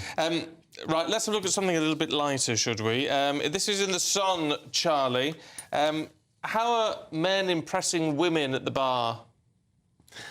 Well, by offering, I mean, we were talking about drinking a second ago, obviously in a negative way. This is something where researchers... Positive drinking. Yes, where researchers have discovered that if you're on a night out and there is a disproportionate number of men versus women, then men, in order to repress their female counterparts during that particular... You sound like a man who doesn't know what he's talking about. In order to impress their lady friends on that particular pilgrimage to said pub, they will put themselves up to the challenge to offering the young lady a pint. Now, I'm sure... yes, because they want to be seen to be the most dominant. So men will be competitive in who's the first to get to the bar to offer the lady a said drink. Now, I'm sure... A said drink? I'm sure Ellie and Susie... A large pint. Well, Ellie and Susie... So they're all running to the bar, are they, to say, can I offer you a... Exactly. It's a wooing technique. It's a more modern... Which I actually... The reason why I found this so fascinating is because we're so obsessed these days, or it seems to be obsessed with online dating and apps and how you meet people. The idea that there is still amongst a younger generation of people that are prepared to risk it for a biscuit and sort of, you know, take the challenge and, you know, take on the fear of rejection by going up to someone and asking them, you know, would you like a drink? I think that's nice. It's very nice. But you and Susie must get this all the time. Oh, well, you know, I think it is... I do, interesting, on a Monday night I play football and it's all guys and me, just because it's just happened to be. And actually, often when we get to the pub afterwards, they do go and buy me a drink. And I think it is a nice thing. And I think a little bit of chivalry is nice, isn't it? Like, I'm all up for that. You know, it doesn't matter what modern age we move into. I think, you know, a woman always likes when a man opens a door or, you know, I think it's nice. The feminists don't like that, do they? But apparently, it's at Harvard University have done this. Females across all species are attracted to male behaviour that advertises resources, territory or reputations. Men's greater speed, public positioning at the bar and financial investment could enhance their probability of mating. It's like the modern hunter-gatherer thing. They hunt and gather at the bar. And return with wine. Yes. Well, That's your idea of heaven. Why not? I'll go where you're going. So but of course, if they're Gen Z, then they'll all be queuing up at the bar because they don't know how to go to a bar. Well, they're not drinking. Gen Z, they all line up in a queue. They're not drinking. Oh, do they? Yes. Oh, Have you never okay. seen it? Have you never witnessed it? It's horrific. All these young people standing in a long line to get to the bar, and then when you just walk up to the big gaps on the bar, they go, oh, okay. There's a queue. Oh, I probably don't notice it and just go, you know. I think that might be a COVID hangover, though. Yeah, I think it people is. started to but queue it's at a like bar. these kids don't know how to buy a drink. I know. It's terrifying. Well, they're also not drinking. That's the other thing, isn't it? Sober. Don't know how to buy water. Yeah. Or sober curious. Sober curious. Dear me. It's the latest one. Can you talk about this? What is a slightly disturbing picture of Cara Delevingne? Yeah. Is she a model? She is. Anyway, she's playing Elton John. She looks awful. It's an awful... Oh, so you've got a picture on the screen. Yeah. What an awful picture. She looks like... Poor Elton. Well, I don't know. Elton didn't look so clever in those days. Like, No, but what, is it I wasn't receding that much, I don't think. early 70s, Elton? Well, I mean, look, I'm a big fan of Elton John. Big fan. And do you know what? My 7-year-old son loves his music, which I think, well done, Stassi, you know, for being, you know, trendy and whatnot. I don't know loads about this story, but I'm a big fan of Elton. I think it's really important. You know, he's one of those national treasures, isn't he? You know. And what was that great film they brought out, The Rocket Man? Was it The Rocket Man? It's a great film. Which I really enjoyed because I really love when you kind of see where people have come from and the kind of difficulty they've been through. And I never knew that about him, you know, so it made him even more endearing, as it were. Taron Egerton was amazing in that. He was movie. Excellent. But this, yes. I don't know, Cara Delevingne as Elton. It's a video for his 1973 hit "Step Into Christmas." I don't know what's going on with it all. That'd be weird. Apparently, the pair discussed it in Glastonbury last year, and he's delighted by it, saying it came out great. So he's happy, and I guess that's all that matters, right? Yes, if he's happy. Yeah. Yes, why not? Are you wearing an Apple Watch, Charlie? I'm not, no. Probably just as well. Quite right, yes. According to the Daily Mail. Yes. Yes, so it says. Because no. And am I not only wearing a watch? If I was, I'm not entirely sure how expensive it would be, but if it was a very expensive Apple Watch or a smartwatch brand, apparently the toxins within the rubber of the band or the material is toxic. And because the material is supposed to prevent... Obviously, it's supposed to be water-resistant, obviously prevent sweating. The longer you wear it, obviously, it can have terrible chemical effects on your skin. This is breaking the boundaries of technology and, you know, health science, I think. Because there'll be millions of people who have this watch, who rely on it for health, to monitor their heart rate and all the rest of it, who don't know that they're actually putting themselves at risk. Oh, well, they need to make a safe band, don't they? Who knew? I'd rather be late. I'd rather be late. And you frequently are. Just an old-fashioned watch, you know. Very much indeed. Right, here's the weather.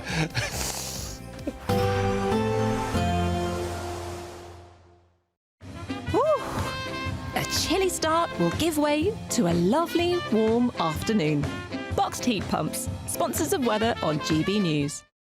Good morning. Here's your latest Met Office weather update for GB News.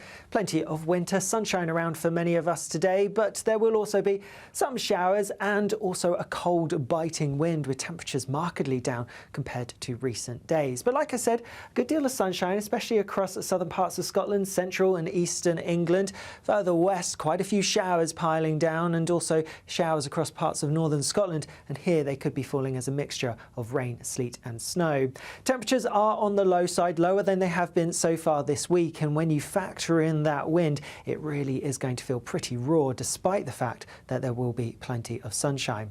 As we go through this evening, it is going to be pretty chilly. The clear skies mean temperatures are going to quite quickly drop, and we should see many of the showers fizzling out and dying away. So largely dry, lots of clear skies, but as a result we could see some frost developing, particularly in places sheltered from those brisk winds. Still a few showers through the end of the day across parts parts of Northern Ireland and Scotland, especially towards coastal parts. But even here, I am expecting most of those showers to die out as we go through the beginning part of the night.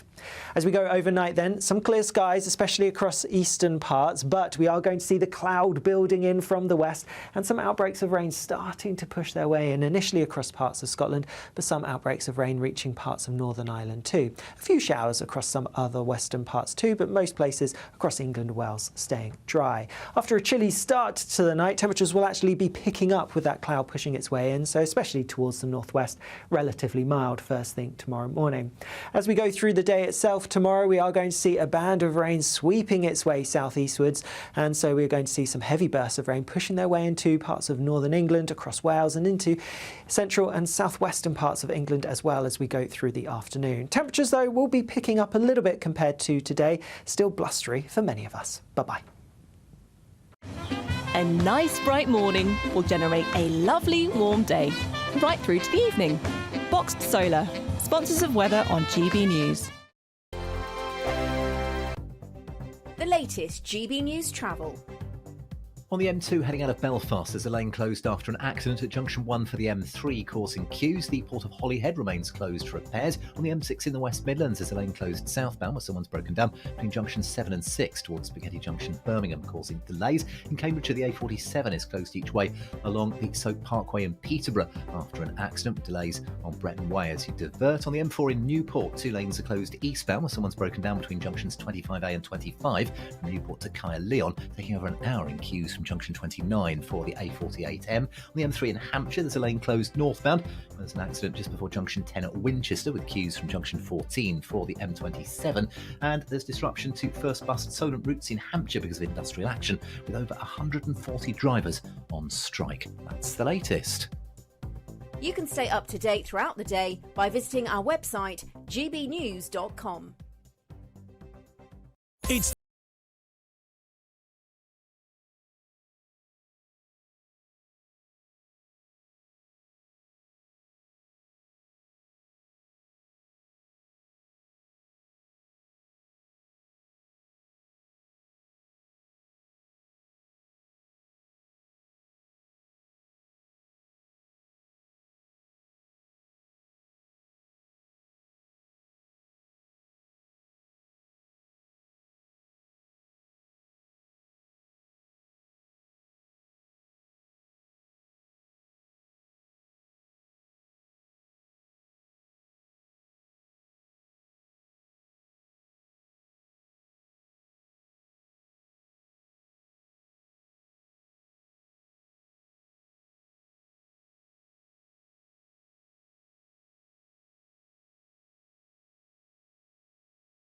good luck. We're proud to be GB News, the People's Channel, and as you know, we always love to hear your views. Now, there's a new way of getting in touch with us at gbnews.com/yoursay. By commenting, you can be part of a live conversation and join our GB News community. You can even talk to me, Bev Turner, or any of the members of the GB News family. I'm Christopher Hope. From pop stars to politicians, I'll interview anybody in a pub who's got a political opinion. Join me every Friday on Spotify, Apple Podcasts, YouTube or gbnews.com, or wherever you get your podcasts. This is GB News, the People's Channel. In the GB Newsroom, we bring you the news as it happens. With our team of dedicated journalists across the UK, we're ready to keep you up to date with what's happening every half an hour, every single day. Bulletins here on GB News, the People's Channel, Britain's news channel.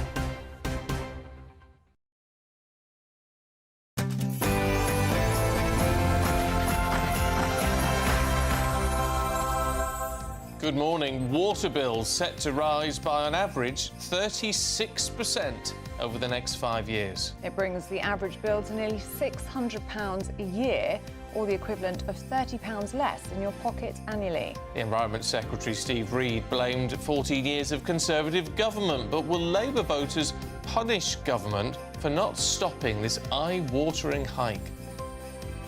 Breaking news in the Giselle Pelico mass rape trial as her ex-husband Dominique Pelico is found guilty on all charges.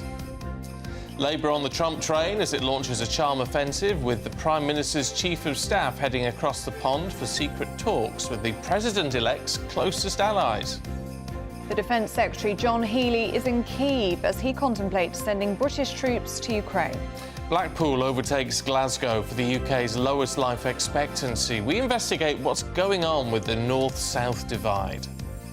It's a very vegan Christmas as demand for plant-based festive food spikes. We're going to find out later which vegan option is selling like raw hot dogs. There may be plenty of sunshine around today, but it is actually going to feel colder than it has done so far this week, especially with a brisk wind. I'll have the details coming up. Just got 9 o'clock. I'm Stephen Dixon. I'm Ellie Costello, and this is GB News Breakfast.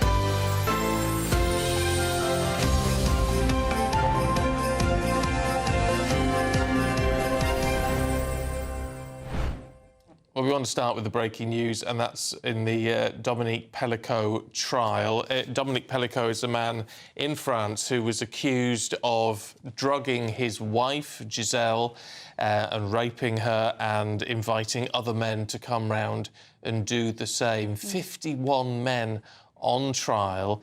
She removed her anonymity because she said the world needed to see what was going on. Well, Dominique Pelico has been found guilty of aggravated rape, also the attempted aggravated rape of the wife of one of the other co-accused, and taking indecent images of his daughter and his 2 daughters-in-law. So he has been found guilty of that, and now a whole other string of verdicts are coming through as well. Yeah, Dominique Pelico showed no emotion, we're told, as the judge delivered that verdict. A string, as Stephen says, of verdicts that have just been read out. 6, we believe, so far, of the total 51 men who are accused of rape. Yeah, I mean, these verdicts are coming through thick and fast now. The youngest person on trial, Charlie Arbo, is just 30. Guilty of aggravated rape. Christian Lescol, Cyril Deville, Florian Roca, all guilty of aggravated rape. Yep. Jacques Coubeau, Nicolas Francois, some of them additional charges as well. I mean, Nicolas Francois found guilty as well of having child abuse imagery. Simone McKennacy, Thierry Parisis, and Patrice Nicole, all of them guilty of aggravated rape.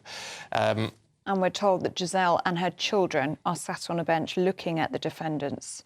As these verdicts are being read out, they're resting their heads on the wall. You can imagine they are absolutely exhausted, aren't they? This trial has been going on for several weeks now. Giselle Pelico has been in court every single day. Large crowds have been gathering outside, haven't they, to support her? They have, and although it's a good thing that she's there with her children, it has caused, I mean, as you can imagine, tremendous rifts within the family, and the children struggling with all of this, very much so. There has been some issues there. I mean, not surprising, is it? No. With what they're facing. But this has been a case that has, frankly, shocked the world. It's so horrific. But now justice is being served and these people being found guilty. I can't think of the number that we're looking at. We're in excess of, 10, 12 so far been found guilty. Yeah. So we're just waiting for the rest of those verdicts to come through. Yeah, and we'll bring that to you here on GB News throughout the morning. Now, to our top story, and Sir Keir Starmer's Chief of Staff, Morgan McSweeney, is reported to have flown to America for secret talks with some of Donald Trump's closest aides earlier this month. Yeah, Mr McSweeney apparently went to Florida and met the political strategist who masterminded Trump's re-election campaign, Susie Wiles, and the incoming US National Security Advisor, Mike Waltz. Well, joining us now with all the details is our political correspondent, Catherine Forster. Good morning to you, Catherine. And this is clearly the government's attempt at building a bridge with Team Trump. Yes, it is. Welcome to Westminster. This is the last day that MPs are here before they break up for Christmas. And we discover that the government have been getting ahead, quite understandably, with Team Trump. We've discovered that they went Morgan McSweeney, the PM's chief of staff, and Jonathan Powell, the national security advisor, over to Mar-a-Lago in Florida at the beginning of December and met with some of Trump's top team. Now, they've done this, of course, because they really do need to build some bridges. Donald Trump will become president again on January the 20th. It's not a natural fit, is it, between a Labour government and a Republican administration, let alone Donald Trump. Worth saying that the PM and the Foreign Secretary, David Lammy, did go out a few months ago. They had dinner with Trump, which they wanted it to be known went very well. Apparently, Trump offered David Lammy a second portion of chicken, despite the fact that David Lammy, of course, has been very, very rude in the past about Donald Trump, along with, I have to say, many members of the current cabinet. So clearly they have got bridges to build. They are saying that they do want to strike a trade deal with the US. They would hope to avoid tariffs that Donald Trump is threatening to put on pretty much everybody. And also we've learned that the Prime Minister spoke to Trump on the phone yesterday, had, we're told, a good conversation. Trump talked about meeting the Prince of Wales at the opening of Notre Dame in Paris just a couple of weeks ago. We know that Trump has a huge soft spot, well, for Britain, but particularly the royal family. Let's hope that's going to stand us in good stead. Also worth saying that although I think there is disquiet about comments that have been made by cabinet ministers in the past, J.D. Vance, who's about to be vice president come January, was incredibly rude about Donald Trump just a few short years ago. He has clearly been forgiven. Let's hope, for the sake of Britain's relations with America over the next 4 years, that Trump can overlook a lot of those comments that Labour previously have made. In terms of decisions that Labour's making, what are we to take from John Healey, the Defence Secretary? I mean, he hasn't said, he's on a visit to Ukraine, he hasn't said British soldiers will go to Ukraine to train soldiers, but he hasn't denied it either. He's sort of left it hanging in the wind a little bit. Yes, it's interesting, this, isn't it? Now, we know that Ukrainians have been trained here in Britain, particularly pilots. They've been training fighter pilots to fly jets, but they have left the window open to sending British troops to Ukraine, not to fight, but to help with training Ukrainian soldiers. Of course, the Prime Minister has made it very clear that they want to give Ukraine as much help as possible before Donald Trump comes in. They feel that they're making a bit of headway with Trump in terms of saying, you know, Ukraine must be in a stronger position as possible going into any possible negotiations. We know that Trump wants the war to end. So this is all about bolstering Ukraine's position now. I was in Estonia and Norway with the Prime Minister just a couple of days ago at a defence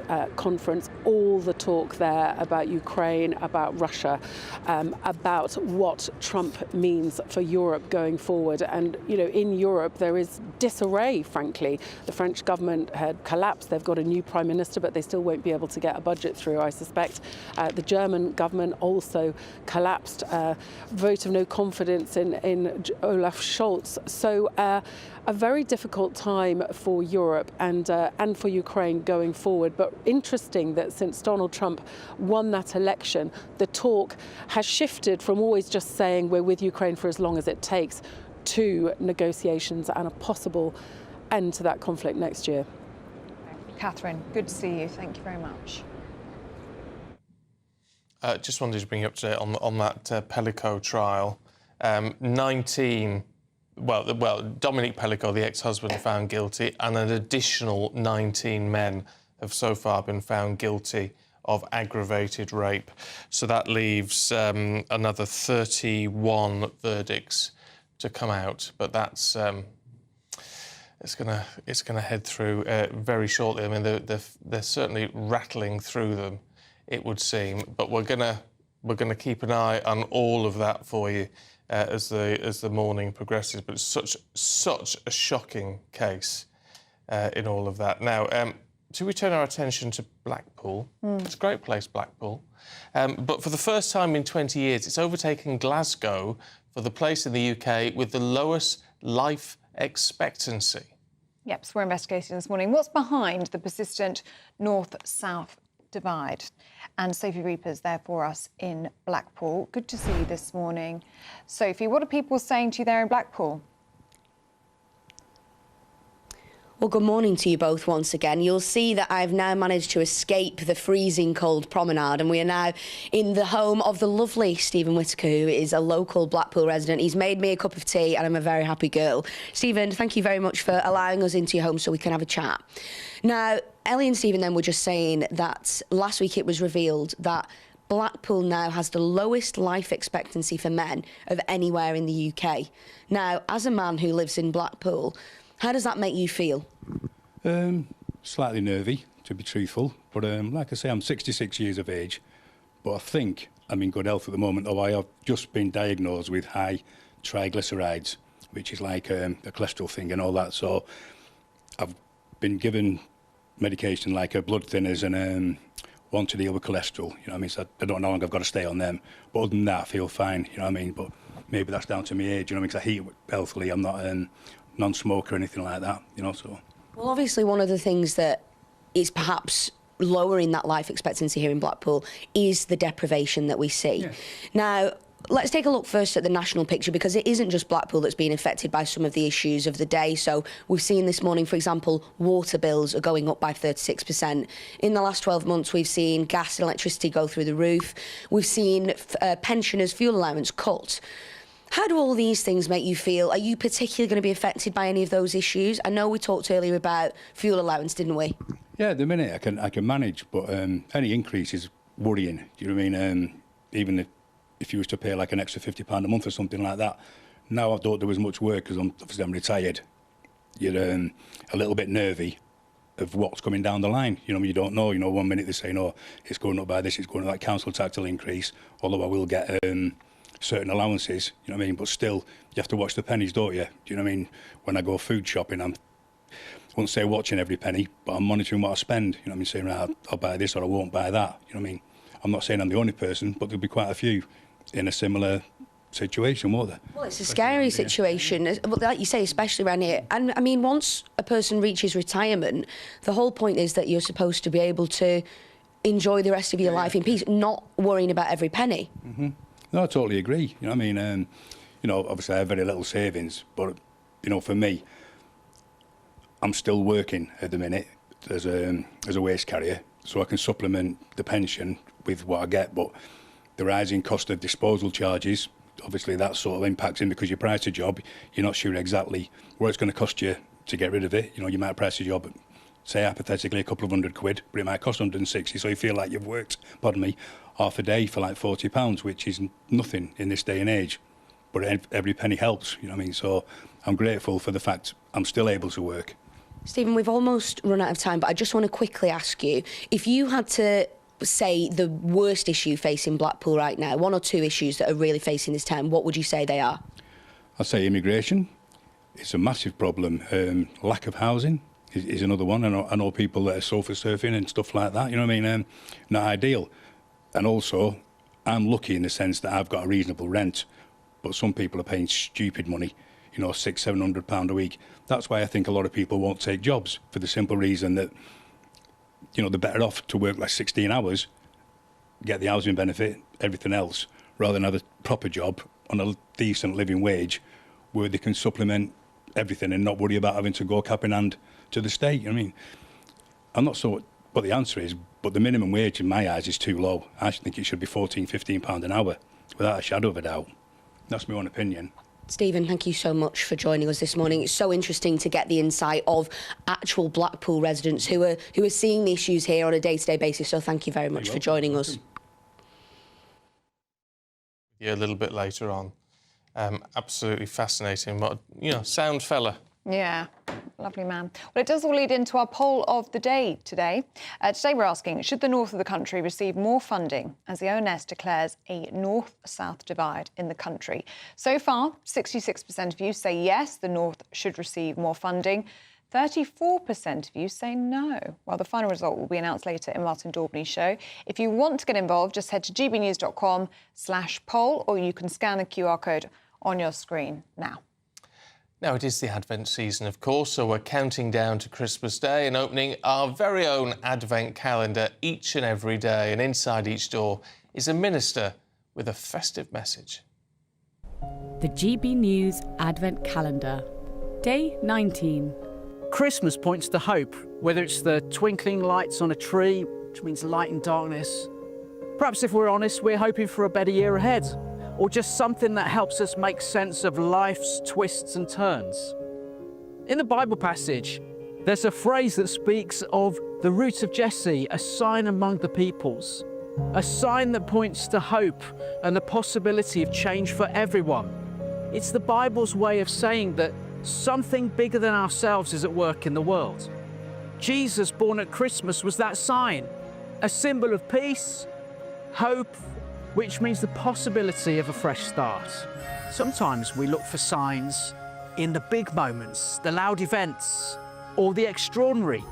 But Christmas reminds us that the most powerful signs can be found in the quiet, humble beginnings, like a baby born in a manger.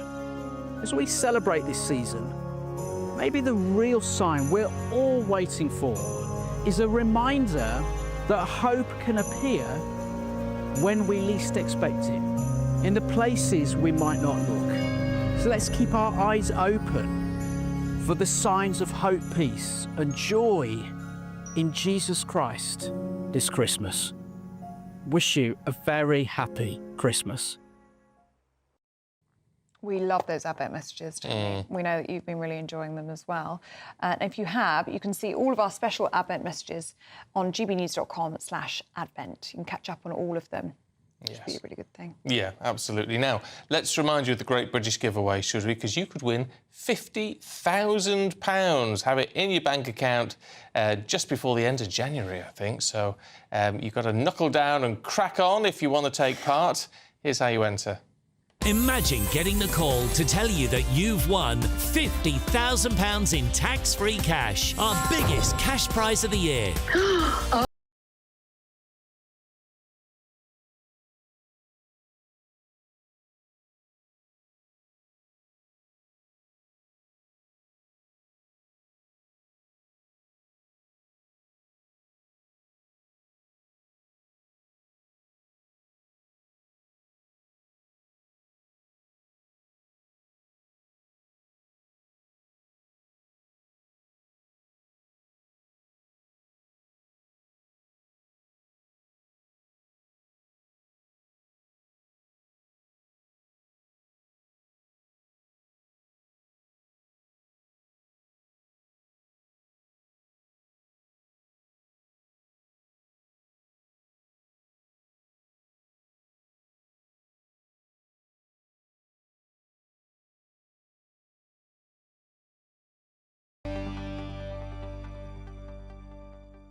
I'm Emily Carver. This is GB News, Britain's news channel.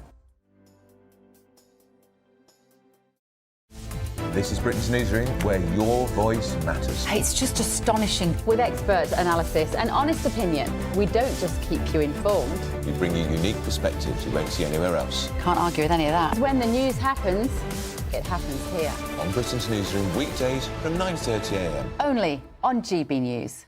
Sunday with Michael Portillo from 11, only on GB News. Dora Carrington is not known to lots of people, and very few pieces are in public collections. So you have had a great deal of work to do to put this exhibition together. Absolutely. It's been, next year, it will be 30 years since the last major exhibition of Carrington's work, which happened in 1995 at the Barbican Gallery.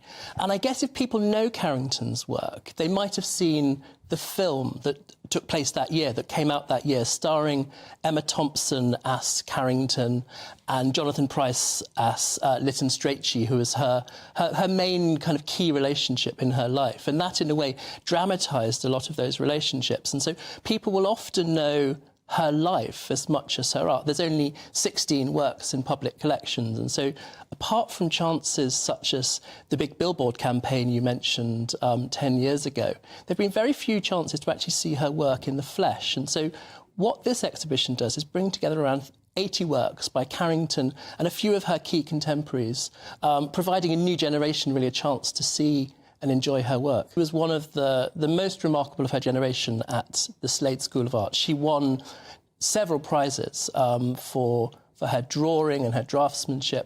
And in the first room of the exhibition, we have some of the work, for example, a couple of female nudes that she painted when she was at the Slade, and they really are kind of quite outstanding. One of the things that's been said is that in her landscapes, she's sometimes painting the human body as well as the landscape. Is that something that occurred to you? Can you stand up that? Yes, I mean, one of her most famous paintings we have of Spain has.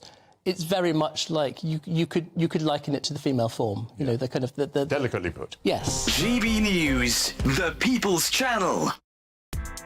Join me, Nana Akwe, for an informative, interactive news programme with a difference. It's fun. No, he didn't say that, though. I'm so surprised. I think there's an element of truth to that. Join me from 3 p.m. every weekend, only on GB News, Britain's news channel. I'm Tom Harwood. This is GB News, Britain's news channel.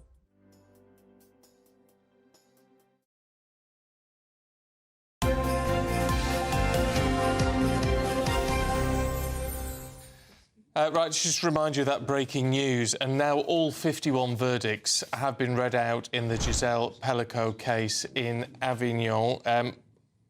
50 men have been found guilty of aggravated rape, including Dominique Pelico, Giselle Pelico's husband.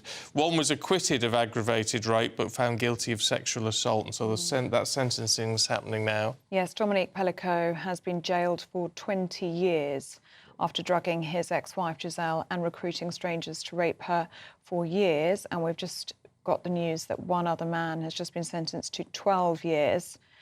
Prosecutors had requested 17 years, and this man has also been found guilty of the aggravated rape of his wife, as well as drugging her. And yet 12 years, that seems a sort of oddly lenient sentence, doesn't it? It's a little bit strange. Anyway, Andrew Pearce and Miriam Cates are going to be taking you through all the developments on Britain's Newsroom this morning, and they're here. I mean, the whole case itself is just beyond shocking. It is, and she's been unbelievably brave to waive her right to anonymity. So courageous. So that the whole of France and, in fact, the whole of the world can see this. But I think at the heart of this, these men met on a pretty dark pornography site where they planned to do this. It wasn't a coincidence that he found these men. These men were hanging out together on a pornography site looking for this kind of activity. Yeah, and in such a close proximity to her home. I mean, all within 30 miles, all different ages, all in different jobs. Yeah. And the French media are calling it the everyman trial because it's men from all walks of life, it would seem, that have been found guilty. Depraved. Yeah, another word for it. I think I don't think they should ever be allowed to be free again. 20 years isn't enough. Well, he probably won't be, will he? Because he's in his 70s. But some of the men were much younger, Exactly. Well, the youngest one has been found is 30. God. But it's just the sentencing, and 12 years for Jean-Pierre Maréchal, found guilty of attempted rape and the aggravated rape of his wife, who he also drugged and invited people round. I mean, that seems a very lenient sentence. Yeah. Beyond. Anyway, I know you're going to be covering it throughout your show, so we look forward to all of those details as they happen. We'll see you in a little while. Let's have a look at the weather.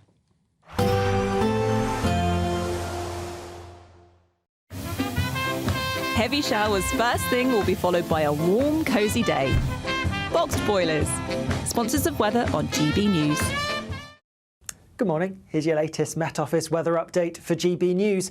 Plenty of winter sunshine around for many of us today, but there will also be some showers and also a cold, biting wind with temperatures markedly down compared to recent days. But like I said, a good deal of sunshine, especially across the southern parts of Scotland, central and eastern England. Further west, quite a few showers piling down and also showers across parts of northern Scotland. And here they could be falling as a mixture of rain, sleet and snow. Temperatures are on the low side, lower than they have been so far this week, and when you factor in that wind, it really is going to feel pretty raw despite the fact that there will be plenty of sunshine. As we go through this evening, it is going to be pretty chilly. The clear skies mean temperatures are going to quite quickly drop, and we should see many of the showers fizzling out and dying away. So largely dry, lots of clear skies, but as a result we could see some frost developing, particularly in places sheltered from those brisk winds. Still a few showers through the end of the day across parts of Northern Ireland and Scotland, especially towards coastal parts, but even here I am expecting most of those showers to die out as we go through the beginning part of the night. As we go overnight then, some clear skies, especially across eastern parts, but we are going to see the cloud building in from the west and some outbreaks of rain starting to push their way in, initially across parts of Scotland, but some outbreaks of rain reaching parts of Northern Ireland too. A few showers across some other western parts too, but most places across England and Wales staying dry. After a chilly start to the night, temperatures will actually be picking up with that cloud pushing its way in, so especially towards the northwest, relatively mild first thing tomorrow morning. As we go through the day itself tomorrow, we are going to see a band of rain sweeping its way southeastwards, and so we're going to see some heavy bursts of rain pushing their way into parts of northern England, across Wales and into central and southwestern parts of England as well as we go through the afternoon. Temperatures though will be picking up a little bit compared to today, still blustery for many of us. Bye-bye. Expect a warm front, moving from the kitchen right through to the rest of the house. Boxed Boilers, sponsors of weather on GB News. The latest GB News travel. Good morning, I'm Russell Holding. The port of Holyhead remains closed for repairs to storm damage, with sailing suspended between Holyhead and Dublin, I reckon until mid-January at the earliest. In Denbighshire on the A55 North Wales Expressway, the inside lanes closed westbound after an accident between junctions 29 and 28 from Pontydoolith to Rialth, causing queues. On the M6 in the West Midlands, the inside lanes closed southbound with someone's broken down between junctions 7 and 6 towards Spaghetti Junction, Birmingham, causing delays. In Cambridgeshire, the A47 Soap Parkway in Peterborough is closed each way between Bretton Gate and Deaconing Parkway for an investigation, with delays on Bretton Way as you divert. On the M4 in Newport, there are eastbound queues from junction 29 for the A48M to 25A at Newport after a breakdown. And there's disruption to First Bus Solent routes across Hampshire because of industrial action, with over 140 drivers on strike. You can stay up to date throughout the day by visiting our website gbnews.com. This is GB News, Britain's news channel. Love a bit of baking and share some hot tips. We're delighted to be joined by our baking extraordinaire, Matty Edgell, who won Great British Bake Off last year. Woo! Welcome. Congratulations as well. I'm sure you're sick of being congratulated. I know, it's been Matty